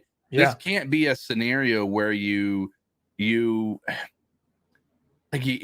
hope that you're going to be in a position to draft the guy next year. You just can't hope for that, because then you're going to be stuck with a guy that you maybe didn't like as much as you like Malik Willis, because you decided to wait until next year and somebody else liked your guy more than you did and traded up to the number 1 pick like the 49ers did, to the number 2 pick or number 3 pick last year.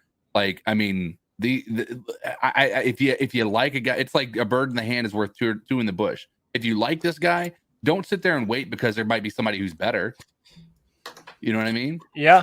And CK, to add to that too, next year, so after the Panthers have done all their restructuring, next year, that's when we're going to be on the hook for most of the money that we just restructured. Mm-hmm.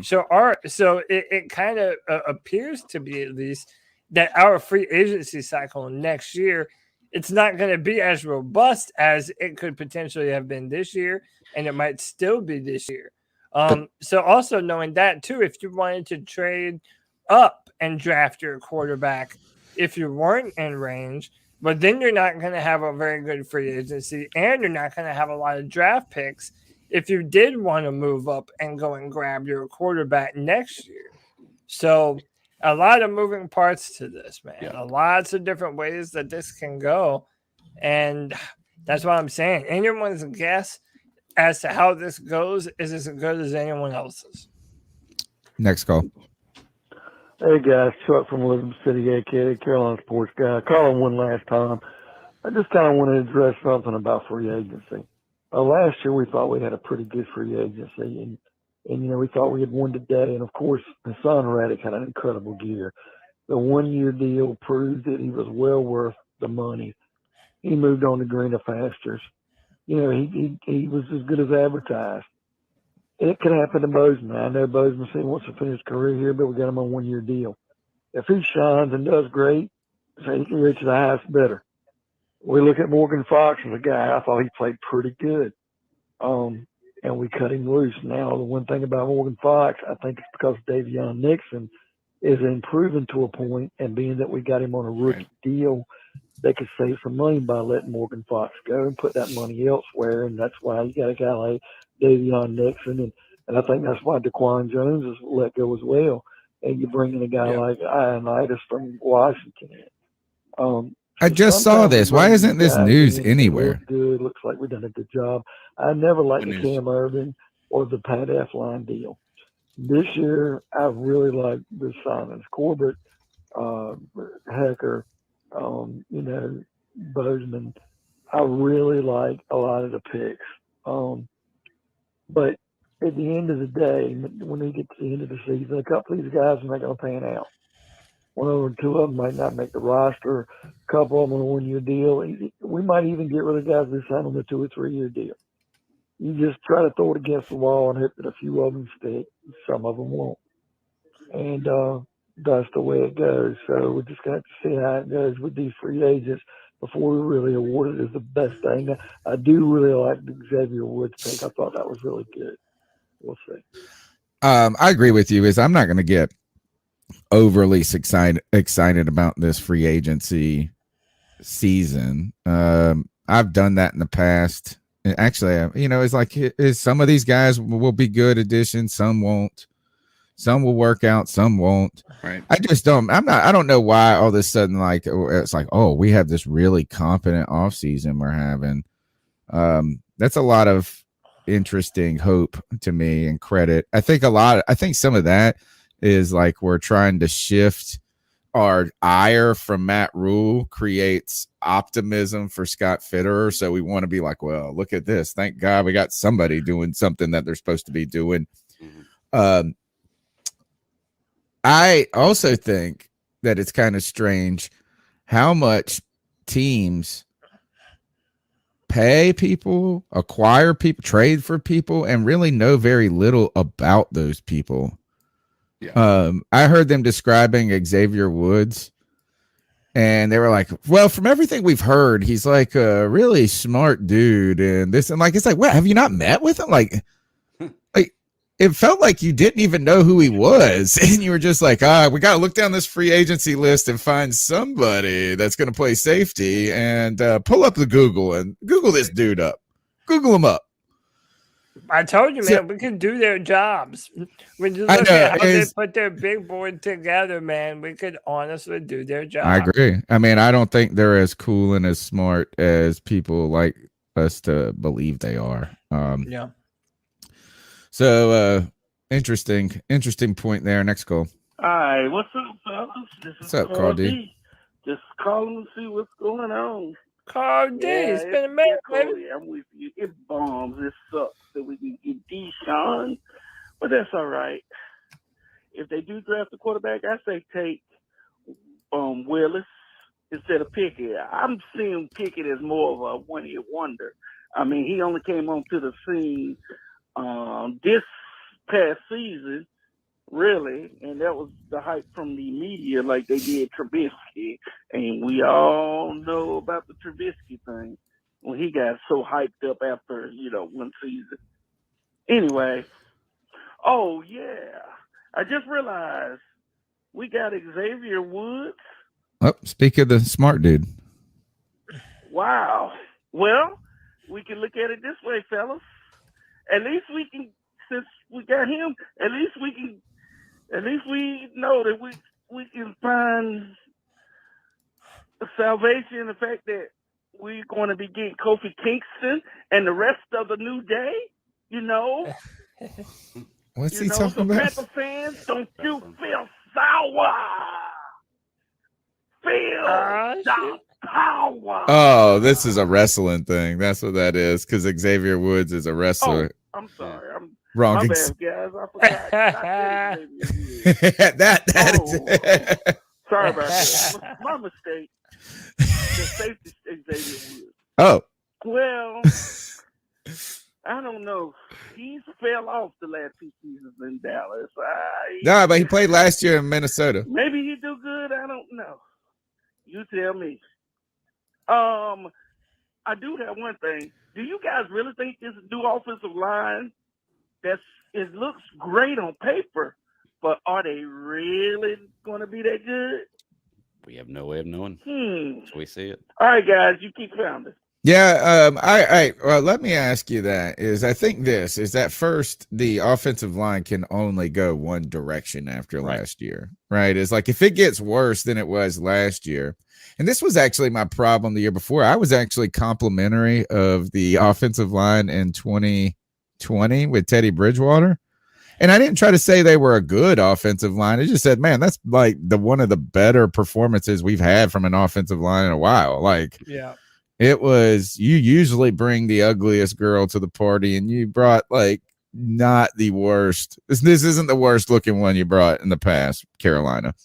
Last year was a downgrade from a below average line to an awful one. And look, even the coaches were just adamant about it. They didn't really know what's going on. They don't know what's going on. That's like one of the things is I almost feel like maybe Matt Rhule, he's like going to see Xavier Woods and be like, dude, my kid's a big fan of your pro wrestling career too. Maybe, I'm sorry, I just Googled your name. I didn't really know anything about you. They don't know anything. Like now all of a sudden they believe in Brady Christensen. I don't trust anything. And my question to you, Cody, is I don't think it can be worse. We're very excited about this Boseman guy. A lot of people were excited about that. How did we get him so cheap? If he's so good, why did we not have to pay him more money? Why we got to pay like people like Cam Irvin a lot of money, and we got him on a relatively good contract. Yeah, and then a 1-year deal too. So I think that maybe played into it. It's not for very long. It's a 1-year deal. And on top of that too, him and his wife have been really fantastic on Twitter and on the internet. I mean, they've been learning about the Carolina Panthers.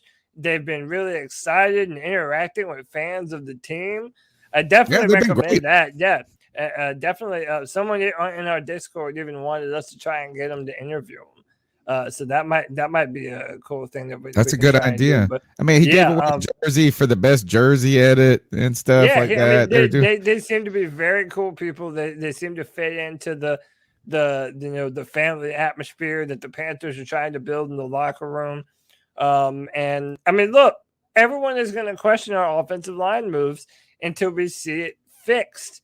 I mean, that's flat out. We all wanted Pat Elflein and Cam Irving to be good last year. We didn't think that they would, but we wanted them to be successful. I think that we have far more reason to believe in Austin Corbett and Bradley Bozeman than we did Pat Elflein and Cam Irving. I think that they're much better players at their positions. I think when you look at the Panthers wanting to be a run-first football team, being aggressive, big, powerful men up front, I think Bozeman and Corbett go a long way in helping us do just that. Partly, and you've heard me say this for the millionth time, I think Brady Christensen and Deontay Brown are going to be starters for the Carolina Panthers. So if you add those two young guys to the equation, then you add Corbett and Bozeman, then you add Taylor Moton to this mix, it's not unreasonable to assume that this year the Panthers' offensive line could take a very meaningful, very realistic, big-time step forward. Agreed. Yeah, I'm sitting here looking at this Bozeman stats. Oh, sorry. You were talking about Bozeman. You were like wondering how he got so cheap. I'm wondering that too. I'm looking at him. He's played over 2,000 snaps in the last 2 years, 2,100 snaps in the last 2 years, 3 penalties and 4 sacks allowed. Yeah, I mean, I just don't know. I just don't get it, to be honest. Like, what? How did we land this? Is that because I saw his name as a target that people wanted? Like, oh, I'd really like to get this Bozeman. And then all of a sudden we were signing him. And I looked at it, was like, he didn't ruin our cap. He didn't do anything. Like, how do we 6'5", 315 in his fourth year, about to start his fourth year out of Alabama. I mean, everything about him sounds great. Yeah. All right, next call. Hey guys, it's me, Connor. And so I have a very interesting what's up, bro? Call to get through. So a lot of you guys, of course, may not believe me on this, but it is true. So when I was coming home from my lacrosse game on Sunday, we stopped to eat lunch at Panera Bread. And at Panera Bread, I'm not even joking, I saw Matt Rhule, David Tepper, and Scott Fitterer all sitting down with Gardner Minshew and Baker Mayfield. You guys. Now, I would send a photo, but my phone was dead when I did this. So, yeah, I just thought that would be interesting. Wow. For you guys. I know you guys probably would not believe me, but it is true. I saw Panera. David Tepper and Scott Fitterer sitting down with Baker Mayfield. Baker Mayfield, Gardner Minshew, love Panera. Oh, I love it. Way to go, Connor. I believe him, yo. Awesome. I don't know why, but I do. I tell you, who would you rather have, Baker Mayfield or Gardner Minshew? Dude, I would rather swallow thumbtacks. I mean, if I had really, that's kind of rude. I don't think that they would be a better. You just said that you're willing to bring Cam back. I mean, that would be better than Sam Darnold. Both Cam of them. Newton is better than Sam Darnold. Cam Newton's better than Gardner Minshew. Cam Newton is better than Baker Mayfield. I believe that. Yes. Okay. I agree. I'm not going to really I mean, I don't want to argue over that. I don't think that Baker Mayfield's all that great. I think Gardner. How about that? There's your answer. I would write off the season. I would have no reason I wouldn't. I think Baker Mayfield gives you a chance to win. I think he's like, I think he would be no worse than Sam Darnold.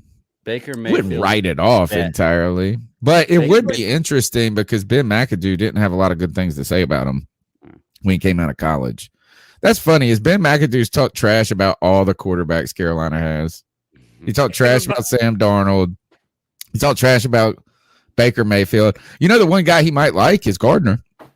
Hey, but he played a little time with him in Jacksonville. We also just mentioned that Connor has already leveled up to the point of making really fantastic cat calls. Like for a minute, dude, he had you for like halfway through the call. We actually think that he's about to tell us Yeah. some player that he saw at Panera Bread coming home. He got us. Hey, the troll game is strong with you, Connor. Next call. With you. What Pat it do, my boys? Supreme The one and only Mike, aka Supreme Elitas. What up, Mike? What's going on, my boys? I can't always be there every Tuesday night in the chat, holding it down with all the C3 faithfuls. And boy, been working a lot. In these streets, trying to fight inflation. Hey, do that. Just know that I'm always listening. When I have a chance, I always listen. You guys are my first Panthers podcast, and it helps out there on the road. So I appreciate it, fellas. Thanks, appreciate brother. all you do. Appreciate you, Mike. Anywho, not a lot really going on. It's first there is one thing going on. First there was Shy Smith. Oh yeah, we forgot about that. Caught up in all that shit. That was on Friday for And the then free it's for all. Will Smith getting caught up in all that shit. A lot of Smiths. I ain't afraid to say it on in front of the world. My last name is Smith. Oh, and you've had a better week. All right. So it troubles me to see what's going on, in the community. But keep moving forward, boys. Got to keep moving forward. You know what I'm saying? You're right. With draft, just waiting on the draft to happen because I think we can go ahead and call it now that Malik Willis pipe dream is out of the question because I could really see Detroit taking Malik, and who wouldn't want to play for a coach that wants to eat people's kneecaps? Isn't that what he said? He likes eating kneecaps for breakfast. I think he's going there. They got picks galore. Why not draft him to rejuvenate Detroit? You know what I'm saying? So it's trade back. That's all I gotta say. Keep pounding Panther pride till I die.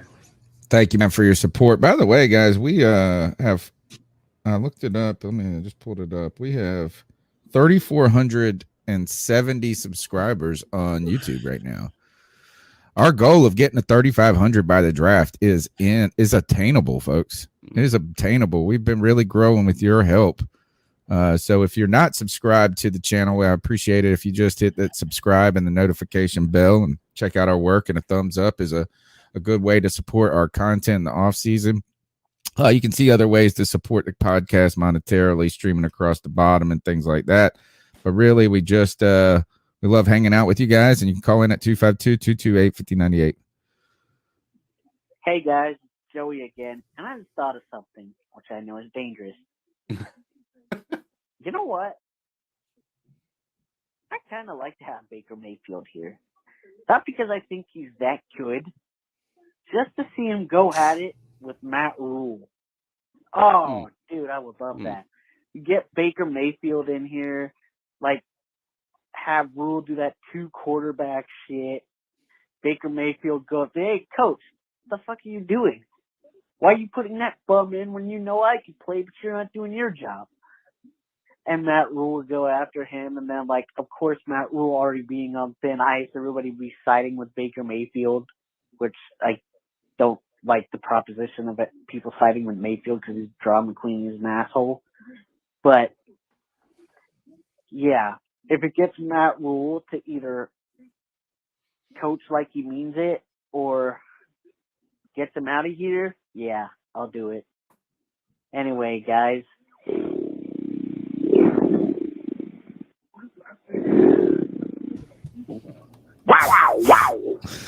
Next call.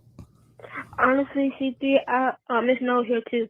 Honestly, C3, I actually think that we should just draft a young quarterback that can throw the ball, who can get out of sticky situation under pressure.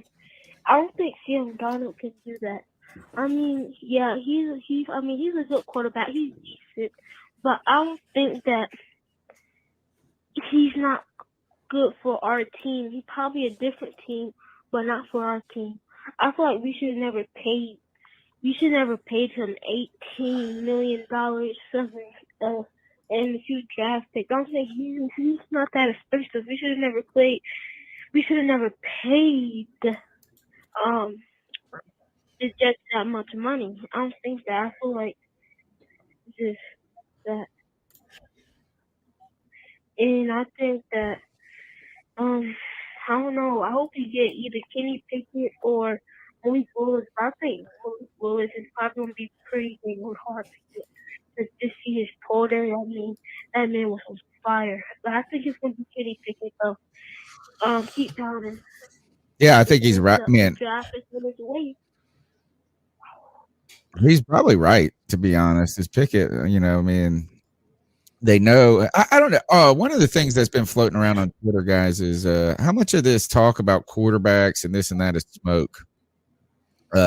Some people believe that the Panthers are putting out a lot of information, trying to get people to believe that they're going to be going after a quarterback in hopes that pushing one of these tackles down. Some people think that. On the other hand, I feel like the Panthers have just been so blatantly open about their quarterback desperation that this is just one more example of it. I don't even know if it's smoke. I mean, all we've done is talk about quarterback. We can't. I think it's no. Go ahead, Rick. No, that's all I was gonna say. Good. We can't hide it. I mean, no. I think it's the other way around. I think they're so desperate for a quarterback, they're trying to feign like, oh well, you never know. A good offensive tackle might be there for the Panthers at number 6, and we might draft it. Like the Panthers are in so desperate need for a franchise quarterback and a franchise left tackle that you could literally be having the same conversation about both positions. That, maybe we're trying to hype up an offensive lineman because we want a quarterback to fall. Hey, maybe we're hyping up the quarterbacks because we want an offensive lineman to fall. It's like, pick your poison, man. The Panthers are in desperate need, or well, at least perceivedly so. They're in desperate need of a left tackle. And many fans are hopeful that Brady Christensen can be that left tackle. I think that's why most people are putting quarterbacks as a higher need for the Panthers right now than left tackle, because we do believe in Brady Christensen. Yeah. I just think from a fan perspective, imagine how much more excited we would be for the 2022 season if we knew that, man, we're going to be able to watch a young quarterback this year go out on the field and sling You would sell us hope. You would sell us hope. Us hope. If you pick a left tackle, it might turn out to be the right decision in the long run, but it's not going to garner optimism until we get a quarterback. Like, it's still, you know what I mean? It's like, it's like you're going to go out there. They're going to have rookie struggles next year as a left tackle. They will. And maybe they have like the greatest season, like Slater or whatever, and you're still going to be going, man, I wish we had a quarterback. And until then, it's going to be about the future. When you draft that quarterback and you really believe in them, you think the future is starting to happen. And that's where the hope is. It's just going to move the needle enough. And that's why, again, I say this: if the Panthers draft a left tackle, you can go ahead and say Matt Rhule's a dead man walking. Mm-hmm. He might already be, for all we know. But you draft a left tackle or an offensive lineman here, or you draft another defensive player, heaven forbid, or something like that, you can go ahead and send Matt Rhule his walking papers and give the reins to McAdoob in week 10. If you draft a quarterback, you're selling us hope. You're selling us the future, and it might not be right away. We might not win. You know what? I don't even care if they don't even start the whole year. You're still going this. It's like, we got it. We're just waiting to put the pieces around. We don't want to rush them in. We don't want to do this. We don't want to ruin them. You do basically what the San Francisco 49ers did with Trey Lance, and they knew they took on a project. Trey Lance had more development than a lot of these. I would say is arguably needs just as much development as Willis. Malik Willis. And how about this? The 49ers might not be able to move on from Jimmy Garoppolo. Last time I heard, the trade market for Garoppolo is dead. Well, man, it's his shoulder. Yeah, either that or they're just not receiving anywhere near the compensation that they thought they were going to receive for him. They said that nobody called, bro. That's what they said. Nobody called. And I think I think it's understandable. Yeah. Is that he's coming off an injury. They're not even sure if he's going to be ready for training camp. So, who's going to trade for a quarterback that was just a game manager at best? The Carolina Panthers. The Panthers would. I was about to say. That seems that's at least Sam Darnold wasn't hurt, though. At least Sam Darnold wasn't hurt. But but the Panthers would do that. Is what I'm saying. I mean, he was his last year in New York under with a better team, and not that I think he's the answer. His last year in New York, Sam Darnold was statistically the worst quarterback in the NFL, and you were gambling on your ability to put a different situation around him. And it did, and you put a worse situation around him. Sadly, you put a worse offensive line in front of him, and then that's what I'm saying. Okay. You can sell us Panther fans on that for 1 year. You had 1 year to show us that Sam Darnold could be a franchise quarterback. You don't get another one, man. And that's sure. Is that you want to talk the opposite of hope is us trying to trot out Sam Darnold and picking the offensive lineman. That's the opposite of hope. And by the way, I might be wrong. I'm willing to eat my words multiple times if I need to do so. But hear me now. David Tepper is not going to let Sam Darnold be the starting quarterback next season. I mean, he's not. It's not our only option. He will not let that happen. A lot of people are saying trade back, and I understand that. I think the trade back is a fear move a little bit. Is that means you're scared to pick the guy that you really think. I mean, having that premium pick is so good, but I understand we lost a lot of assets last year in the Sam Darnold trade, in the CJ Henderson trade, in the Dan Arnold, all of these, some of the movement we just didn't. We thought we were loaded for acquiring picks in the future, and it just turns out we don't have any now. That was the strange part. We were talking about how good Fitterer stacks picks and manipulate the draft, and then by the end of the season, all of those assets that he acquired were gone. That kind of stunk. If you do want to trade back, do you get on the phone with Pittsburgh and you say this is if Willis slips past 2, we don't want to pick them. We're not ready to pick them at 6.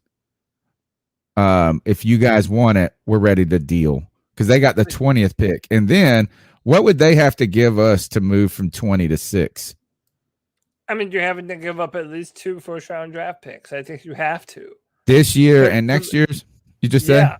Yeah, this year, next year, and probably more. Probably like a third or something along the lines. There's a chart that we use on Draft Tech that shows the number of compensation. If you're trying to move from the 20th pick to the 6th pick, the 6th pick has a number value. That 6th pick in the draft is worth this much. So you would have to give up something of equal amount in order for that compensation to be, met.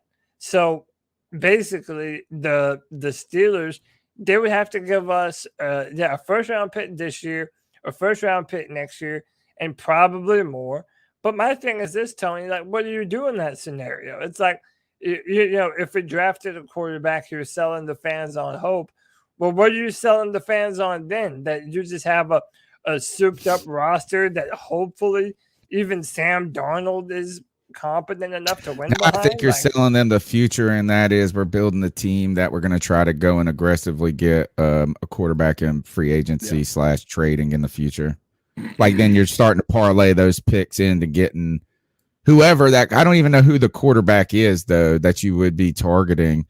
You know, I mean, there's been so Probably much movement. CJ Stroud, but he might be the number No, one. I'm That's what talking I'm saying. about like a veteran top Oh, pick, you top mean free quarterback, like agent next year? like the next Deshaun Watson, like the next. I don't know who that is, the Kyler Murray. You know, I don't know who it is at this point, but that would be one thing because they did say that they're trying to build a team that they can just plop a quarterback in.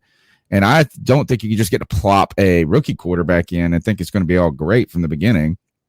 Maybe. I mean, that's like a really great scenario. That's like a plop Russell Wilson in, plop Carr in, or something like that. That's one option. But I agree. I mean, I'm like, that's why I'm kind of pick a quarterback. I just don't know if it's going to work. I just don't want to, like, I mean, I'm telling you, the land with no quarterback is a land I don't want to live in anymore. Well, Yes, I'm done, tired of it. Can I ask Go you ahead. guys, Cody? You would probably know the best because you're the best draft expert here.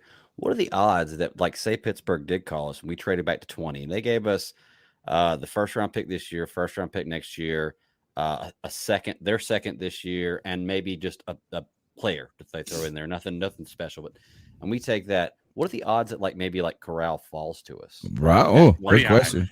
Pretty high. Because I've seen mock drafts that have no quarterback going in the first round. Let me tell you the reason why I don't know if it's high. And I think Tony can attest to this too. Once it comes to draft time, the quarterbacks always get overvalued. They always get hyped up. Everybody starts to get really excited about them, and then they start to go. I mean, I don't know. I really personally, I don't think it's a guarantee that either of them last that long. They could, but again, think of all the different destinations that a quarterback would have to go past to even get to us at 20. There's New not York, a lot of quarterback hungry places though. New York and Seattle Washington is one. Washington is one. Another one that none of you are thinking about is the Falcons. Another one that you're not thinking about is New Orleans. I think New Orleans would love a chance at like a prospect, like a Matt Corral, behind that offensive line. I mean, think of a Drew Brees with a bigger arm. They would love a prospect like that. So, do you hear your boy Taysom Hill got moved to tight end officially? Well, I heard they just train more at tight end, because they signed Jameis. But that doesn't preclude them from drafting a quarterback, though. Somebody said this in the chat. I thought this was cool. Is trade with Green Bay so they could get their top wide receiver and tell them to give us the 22 and the 28th pick. It's pretty interesting. How about? I don't know. And, is that like what's his name? The Jordan Love, the guy that they drafted. For Jordan Love. Man, well, he stinks, obviously. But the thing is, them signing Rodgers that contract, doesn't that mean they probably don't have as much faith in Jordan Love?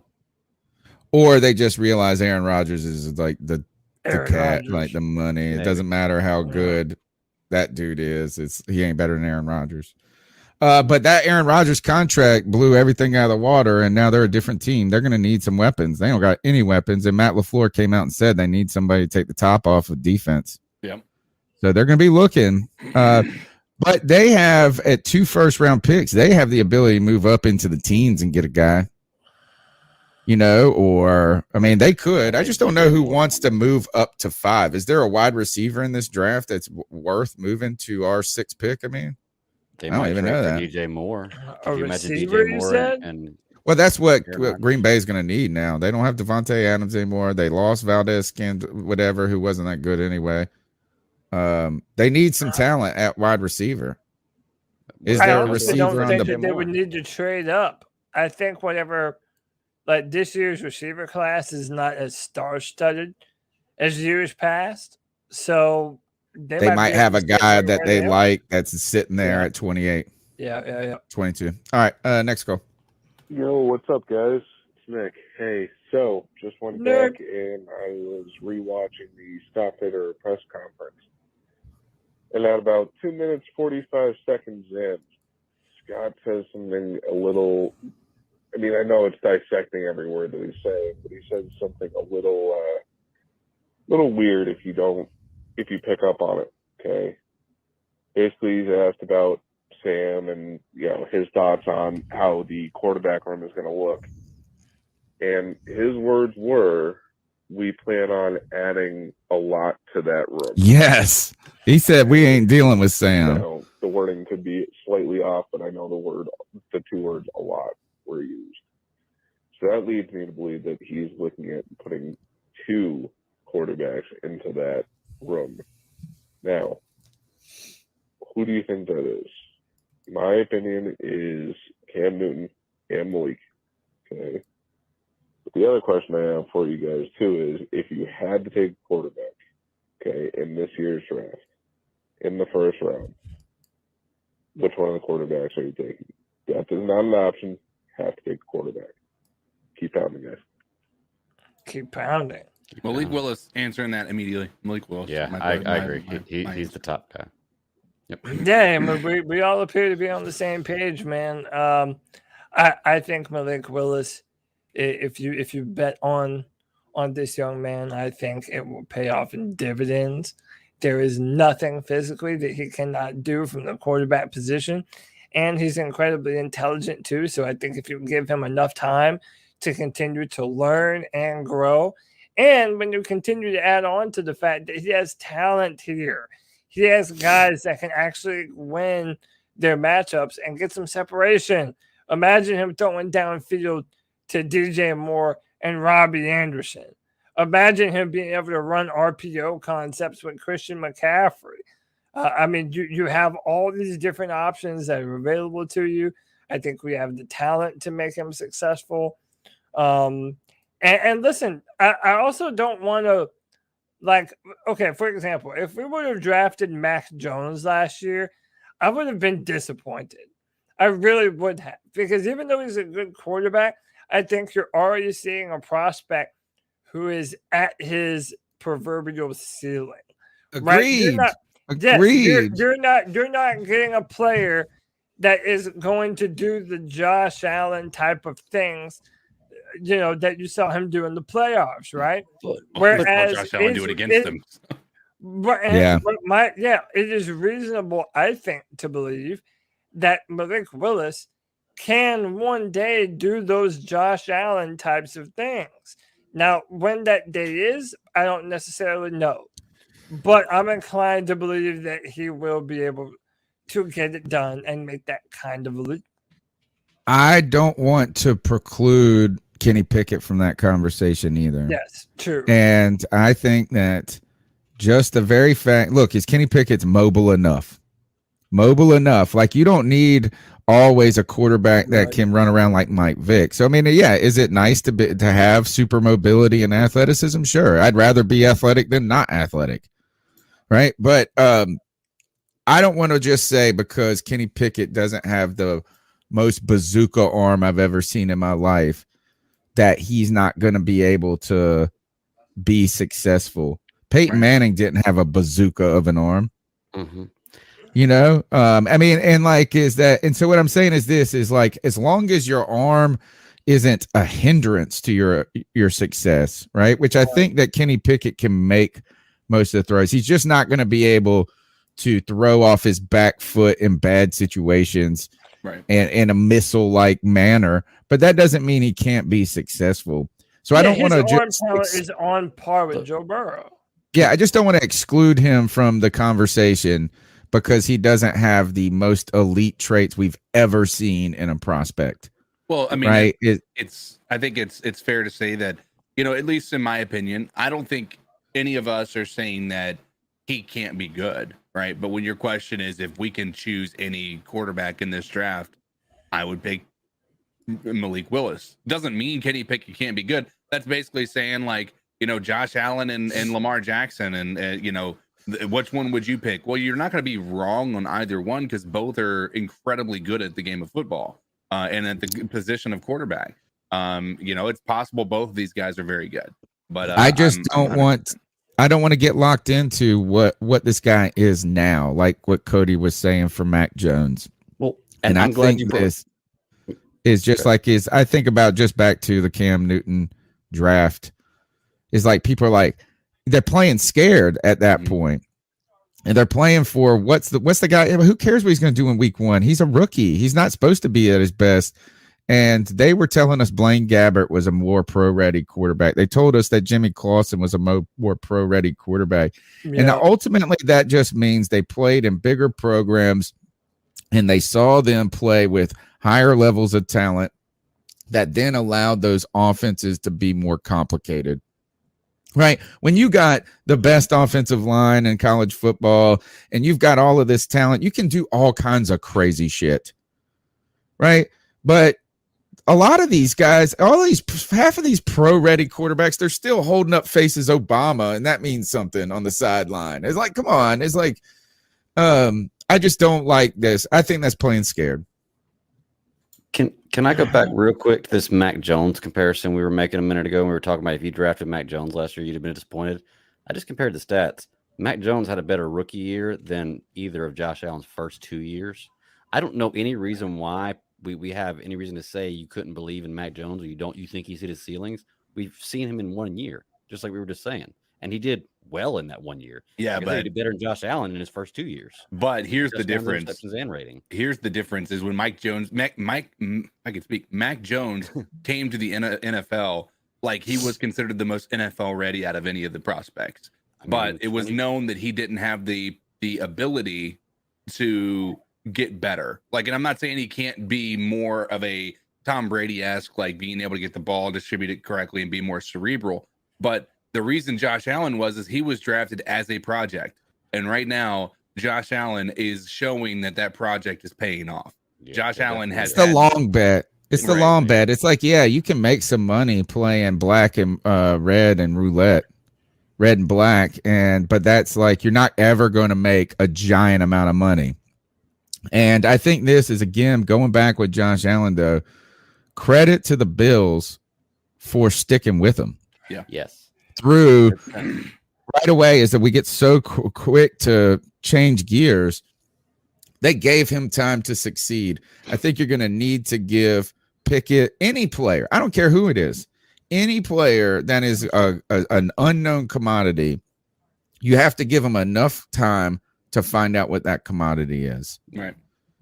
And so, all right, next call. Hey, guys, it's Joey again. You know what? He just wants to growl. I don't know if to call it a joke, but could you imagine Matt Rhule on The Biggest Loser? I think even my blind ass would watch that. I think he might be able to win. Are we not already watching it? Anyway. Oh, yeah. I mean, he is the biggest loser. On the NFL stage, he's certainly the biggest loser. Yeah, not the biggest, but he's not. He's in the front running. Wow. I hope he turns it around, man. I tell you this, is you draft a rookie quarterback, you might be able to sell us enough hope. You go out there, you win a few too many games and do some things, and we start believing in the future. We might be listening to those Matt Rhule speeches and being like, man, Malik Willis wants to be coached hard. Next call. Yeah, I really hope we do go with the QB or get like a franchise guy, because I'm tired. I mean, it's the second off season that we're having this, where we're all like, who's our quarterback? Sam Darnold plays, we're gonna do terrible. We had that conversation with Bridgewater last off season. Then we got Darnold thinking he can like revive his career coming from the Jets to Carolina, but he unfortunately didn't. And now we have the same conversation. Who the hell is going to be our quarterback? Now, if we go offensive tackle, I'm still thinking, who the hell is going to be our quarterback? Yes. And, I mean, if we do, I mean, we're going to suck next year. We're going to be mediocre at best. And then in that offseason, we'll have the same conversation again. Who the hell is going to be the quarterback? I'm just so tired of having this conversation. I just hope we get our franchise guy through the draft.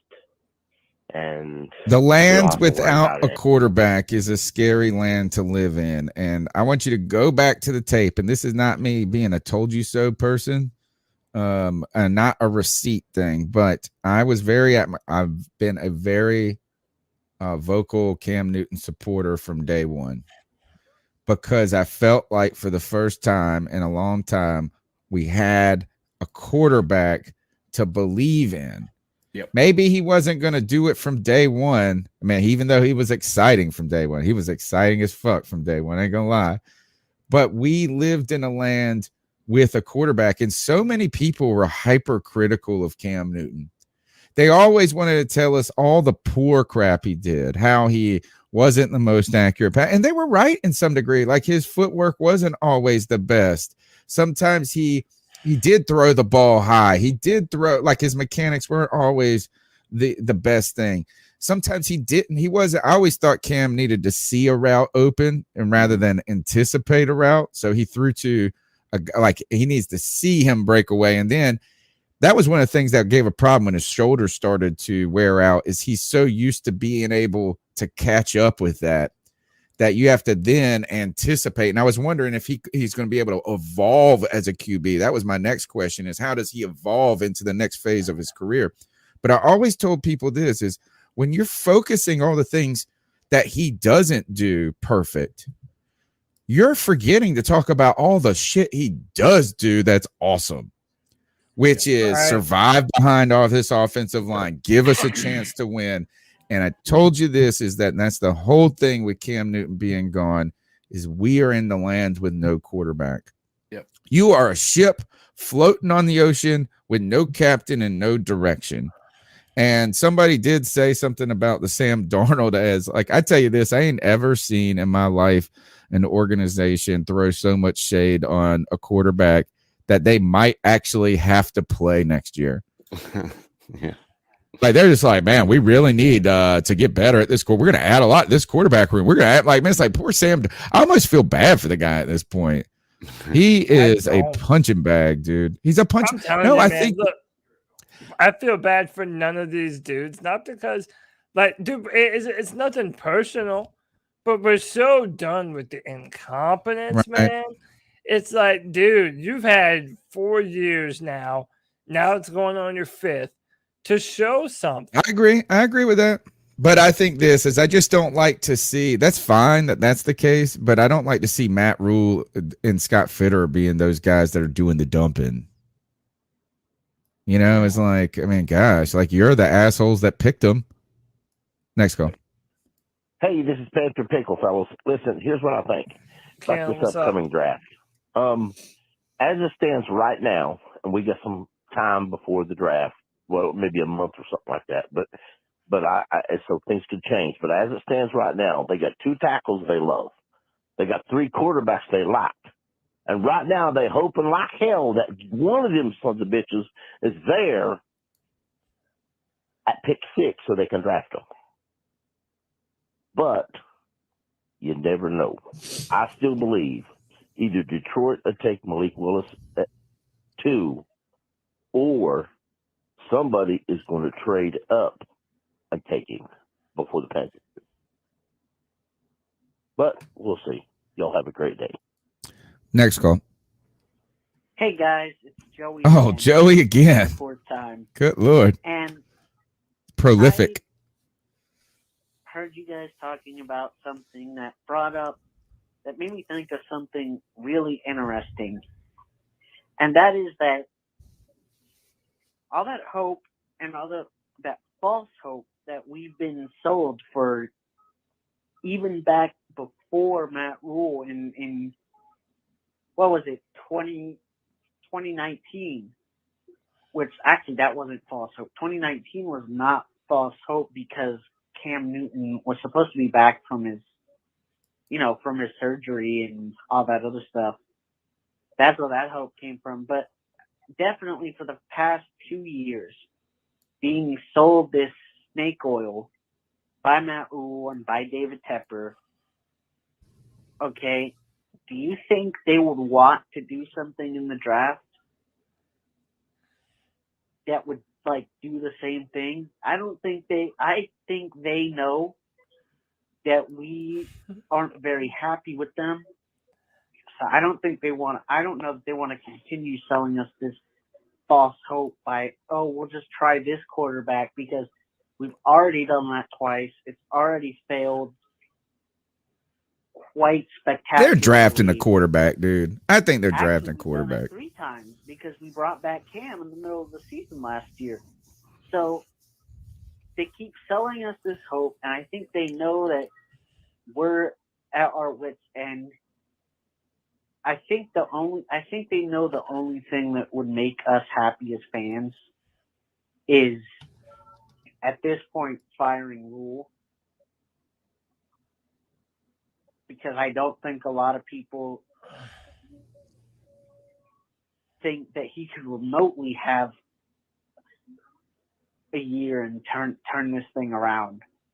I mean, there's like a 0.00001% chance of that happening, but I think it might be able to happen. What do you guys think? Wow. I think they're drafting a quarterback. Last call. Yo, what's up? This is Kevin from Charleston, man.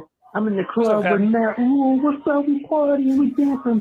Let's go, Matt. Wait for the beat drop. Wait for the beat drop. Wait for the beat drop, Matt. Wait for the beat drop, Matt. Here comes the drop in. Did you hear Pat McAfee talking about Matt Rhule? No, I know he did. I didn't hear it though. Yeah, Man, being it was pretty hardcore. It's like they're talking about he's aging like a president. They said that they are worried about him. One of the guys on this panel said that they're worried about his liver. That he's been drinking in that. All he's been doing is just hitting the sauce and watching film. And then they heard this mess about the dancing, and he said, Pat, now Bill Belichick wasn't at the owners' meeting, so this joke was kind of inaccurate, but he was like, can you just imagine Matt Rhule and Bill Belichick and them going, two-time. What is it? How's it go, CK? Now to the left. Yeah, to the right. God, what is it? Oh, it was one time, or like whatever that is. And I was just like, gosh, yeah, to the right. Yeah. Everybody clap your hands. Man, he's just out there just having a blast. All right. Leonidas, we didn't mention that. That's been a quiet signing. The Panthers added defensive tackle. A lot of people like him he came from Washington. I think the Panthers are drafting a quarterback. We've got a month to continue to debate and argue over it, things like that. We'll see what else unfolds in free agency. I mean, there is going to be another wave. I feel like we're actually probably at the end of pre-draft free agency. I don't think you're going to find a lot of signings in the next few weeks. I think that people are going to be waiting to see how the draft unfolds, and then you'll get another wave. And to the last caller that was talking about, and maybe it's Joey saying this, is that they got to do something. They got to sell us something. One thing we've learned about Matt Rhule and Scott Fitterer and all this, they read the headlines. They are on Twitter. And I mean, they are listening, and maybe too much at times. Matt Rhule is listening to what we have to say. I saw Scott Fitterer mention. He's like, I know a lot of people talk about Spot Rack or Sport Rack. He called it Sport Rack, Spot Rack, but the cap website, the salary cap website, and he was like, but you guys got to remember, we got to hold back some money for picks. We got to hold back some money in free agent. I just thought it was kind of interesting. He knew the website name, like he was mentioning it. I was like, you're looking at it with us. You're reading what we're saying, and then you're going checking it. I mean, like, hey, good time. All right, that's the C3 Panthers podcast brought to you by CarolinaCatChronicles.com. We got one last thing to do. First, I need y'all's support. Subscribe, man. Let's hit that 3,500 and beyond by draft night. We're gonna have a big draft party this year. We're gonna start working on some of the logistics of that, and we got one last component. That's ice up picks. We're going to ice some fools up. Who wants to go first? You want me to go first? I think we should just do the collective ice up that we all know we're going to do. Jada Pickett Smith? Chris Rock. I mean, he's legitimately going to need to ice up. Yeah. Oh man, did you? So like yesterday was just like the greatest day of the internet. So somebody like I couldn't find it, but somebody put up immediately when Matt Rhule says 7-year plan, and then it was like Will Yeah. Smith smacking him. Dude, that's a moment in history. People are going to remember this time when Will Smith walked up on stage and fucking slapped another man. Somebody said across his mouth. that's the first hit he's had since Summertime. So that one. Somebody put Fresh Prince. Yeah, Chris Rock woke up with Fresh Prince. Yeah, Chris rocked. I'm gonna ice up Jada Pinkett Smith. Yes. I think she is the impetus for this. I hate to say this is actually I don't know. I don't hate to say anything. I don't care. It's like I'm a little stunned that Will Smith did this. I just want to add I want to add the keep my wife's name out. I want to add that as a button here. So that way when you just said Jada, I was just gonna press it like yeah, I know for real. I was like I just wouldn't expect this out of Will Smith. And not that like I really even care that much that he hit somebody like it's the worst possible thing that ever happened.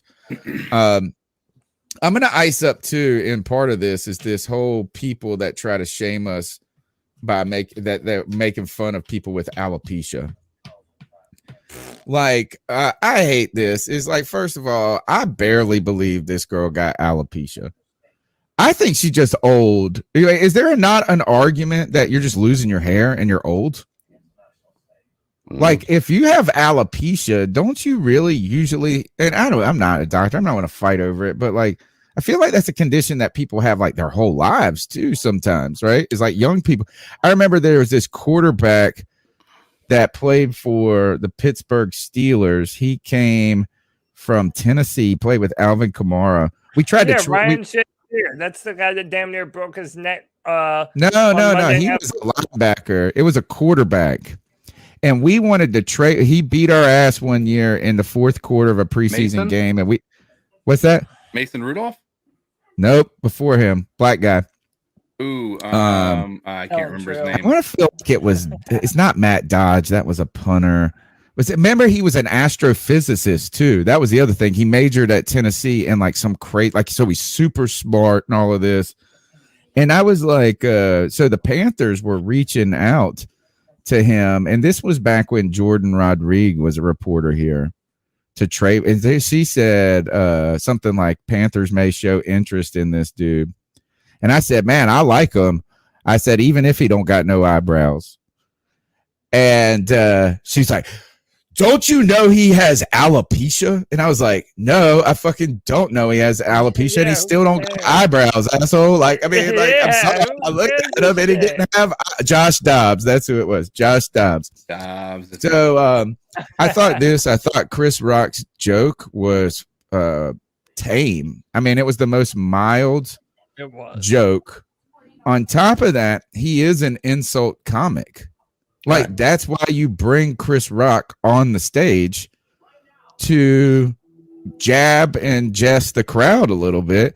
And isn't there a history of roasting a little bit at these? Yes. But there was a history of roasting with Rock and Jada Pinkett too. Already, because at one point in time, she was boycotting the Oscars, and Chris Rock was the host. And Chris Rock went on stage and was like, Jada Pinkett boycotting the Oscars is like me boycotting Rihanna's panties. I wasn't invited. And so that's funny. It's fucking awesome. And dude, my thing is this. Jada Pinkett is a woman who has been in the public know for over 30 years. She's famous. She had her opportunity to make light of it and laugh about it. Instead, she had to roll her eyes. Look, let me just keep it a buck with you, man. I know what it's like to really be disabled. You have to laugh at it, man. You have to laugh at the circumstances that that you're given in life. Dude, who gives a shit that her hair is falling out? it doesn't mean that she's above being joked at and being ribbed at when she's at the Oscars and Chris Rock, of all people, is the one roasting her, man. Yeah, it's just like such a bear. But here's the reason I'm icing it up is because I think I don't like her. No one does. And I don't like her because of, like, do you remember we talked about it on this show last year? It was another one of our ice up picks when she humiliated him and cucked him. Yeah.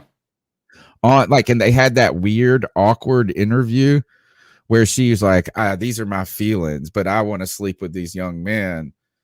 And like poor Will Smith. I mean, I'm not saying first I said this. I didn't like Will. I was like, man, have some backbone, Will. That's what everybody's been saying. But I think I almost felt like Will took out the frustration of his personal life on Chris Rock in that moment. Yeah. Yeah. And I think he almost tried to use this as a moment like, I'm a dog and I can defend my wife's trying to impress her. Yeah. Anyway, I just thought it was crazy. I thought it was insane. I've never seen anything like that. He smacked the fucking shit out of him, dude. I mean, he hit that dude hard. But hey, his release, I mean, he might need to work on his foot work a little bit, but his release was on point, bro. And quite honestly, I don't know, he had a great follow through. He was Ali. Yeah. I think we should probably look into trading for Will Smith. Yeah. Best tweet I saw about it all day though yesterday was if Will Smith would have done that shit to Dave Chappelle, he would be an hour 3 of uninterrupted Jada Pinkett jokes. Like, all right, this is what you want. I don't know. Look, it's like, it sucks. I guess it sucks. Like, yeah, sometimes people's feelings get hurt. I'm not trying to defend, I'm not defending Chris Rock nor criticizing him. I saw somebody else bring a different perspective, which I didn't really think of, but they were talking about how this was the first time that a black man has been nominated for picture of the year or whatever it was that he got for the King Richard, with it not being like a controversial figure, with them not being like playing the part of somebody who was a gangster or whatever. And like, this was a moment for black people, and black people ruined it for black. That's what this guy was talking about and stuff. And I thought even that was a little, I didn't even think the joke was that. I don't know. I'm surprised that Will Smith got that. The guy that was directing the Oscars was a black guy. And then the next award that Chris Rock, look, kudos to Chris Rock for staying so professional. The next award that he was going to present was like a Lifetime Achievement Award for Questlove. And it was a big time moment for him. His father had died. So, yeah, it was a big time moment for a lot of different people. And even, how about this? Will Smith won the Oscar for Best Actor on the same night. That was the thing. And he that was the thing. apologized to the Academy before he apologized. Oh, he didn't never. Rock. Yeah, he never And apologized to Chris Rock. That was some real sucker shit. Because one, you attacked him. He's 4 inches shorter than you, 50 pounds lighter than you. You knew he wasn't going to retaliate against you, and then you don't even have the gall to apologize to him in the same night, bro. I saw this one guy said this. The same guy that was talking, the guy that was critical of what Chris Rock did. That I saw on Facebook, and he's a big time writer. Like he produced this show on NPR that I listened to. This like serial comic. It was pretty cool, but he said this is that Chris Rock wouldn't have done that to he wouldn't have made that joke about Samuel L. Jackson's wife. Like he thought he could get away with it with Will Smith. Like Will Smith was a pussy. Will Smith was laughing at it. I think this is like stretching it so much. I just thought that was crazy. You should be able to crazy. get away with that to anyone. Yeah. Especially if you're an actor making millions of dollars. What he said wasn't even that disrespectful.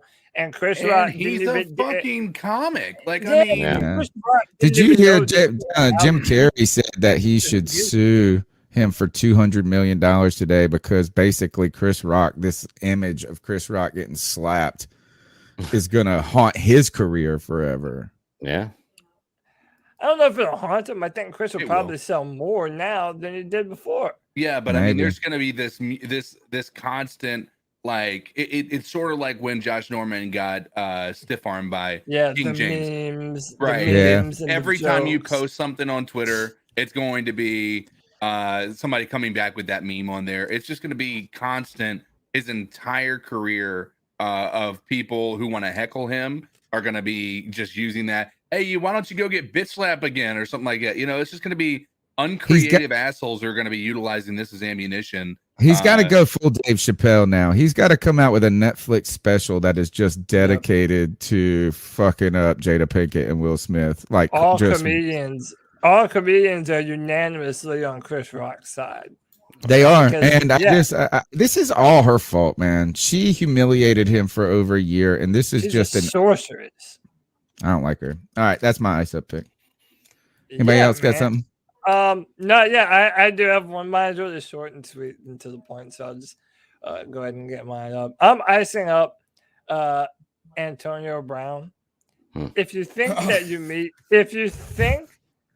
you've met Pitbull, the actual artist Pitbull in the streets, maybe you should confirm that it's actually him first. How are you? That's not Pitbull, by the way. Take a photo real quick. Yeah. Take a photo.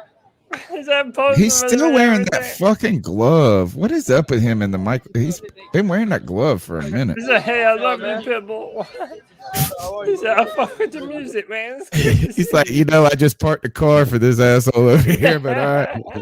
But dude, that's hilarious to me. He's so stupid. He's dumb. Yeah. Ice up. I'm icing up Antonio Brown. Bat Daddy, you got something? Why would you even want Pitbull's go ahead. autograph? Yeah, I got one real quick. Let me share this. Okay, so we see a lot of media on television and streaming services nowadays, and it's crazy some of the things that my kids watch that I'm thinking, man, I would have never been able to see this stuff, or just wouldn't have been able for me to be viewed when I was younger. And Disney still seems to share those same kinds of mindsets, I guess, but it seems just a little extreme. So check this. If you can put that up there. So Falcon and Winter Soldier, they're editing the blood out, and this is an example. Here, you see this top here, all this blood up here, they're editing that out for kids to censor blood and violence. Like, I get it to a certain extent. I mean, it's kind of like the way they did Clone Wars, how whenever a clone would go down, you'd always see his foot move at the end, so that way he was dead type thing. It's just weird.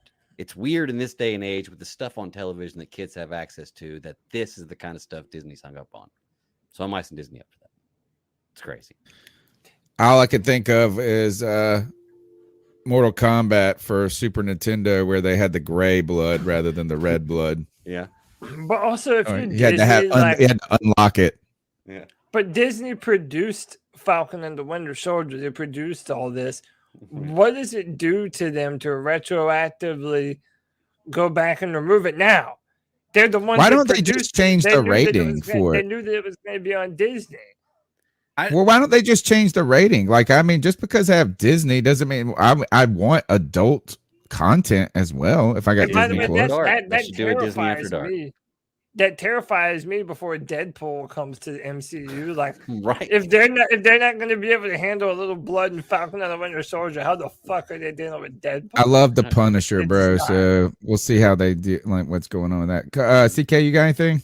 Mine was just going to be just simply, it was going to be way too easy, low hanging fruit with Chris Rock, literally icing up due to the smack breakless face. But I think that should implement a celebrity boxing match. If there should be one, that should be. Oh, you don't want to box Will Smith though, man. That mug's trained. I don't know, dude. You see his footwork? He lost all of that training because he did not have any of that training. Like he did not do a very good job trying to. The dude was just, the thing that was so bitchy about that was like Will Smith has had that training, and if he was wanting to be a man about it, he would have done his normal, like, make it actually like a proper hit. The dude waited till he got up there and then did this slap that was just so impossible to see coming to be able to defend yourself that it would, and then walked off like it looked like he thought he was going to lean in and say something to him. Right. and whisper something to him, and then he just got smacked. I will say this: I'm more embarrassed getting slapped than I am getting punched. God, that's why he slapped instead of punched. I believe. My wife said, "Well, why didn't he? Isn't that a bitch thing to do? Is slap him?" I'm like, "No, that is the most insulting thing he could have done to Chris Rod." Mm-hmm. Yeah. All right. That's the C3 Panthers podcast, brought to you by CarolinaCatChronicles.com. Every Tuesday night, we chop up the latest Panthers news and opinions from the fan perspective. We'll be here on Friday with the Friday free-for-all. We got some other content we'll continue to put out. Check out the YouTube shorts when they come out. The podcast is on iTunes, TuneIn, Stitcher, wherever you get your podcast at. We appreciate you downloading, subscribing, thumbs up, and sharing. Just share with a friend. Let us help us grow in this off season. That's kind of like what our plan is in the off season is kind of just continuing to spread the word about the podcast that never stops. And until next week, I'll say keep pounding. You can see everybody's tags on the screen, and we'll go ahead and get out of here. I can do this. Keep pounding. Looking for a fun way to win up to 25 times your money this basketball season? Test your skills on Prize Picks, the most exciting way to play daily fantasy sports. Just select 2 or more players, pick more or less on their projected stats, and place your entry. You could turn $10 into $250. Right now, Prize Picks will match your first deposit up to $100. Just visit prizepicks.com/fan and use code FAN. That's code FAN at prizepicks.com/fan. Must be present in certain states. Visit prizepicks.com for restrictions and details.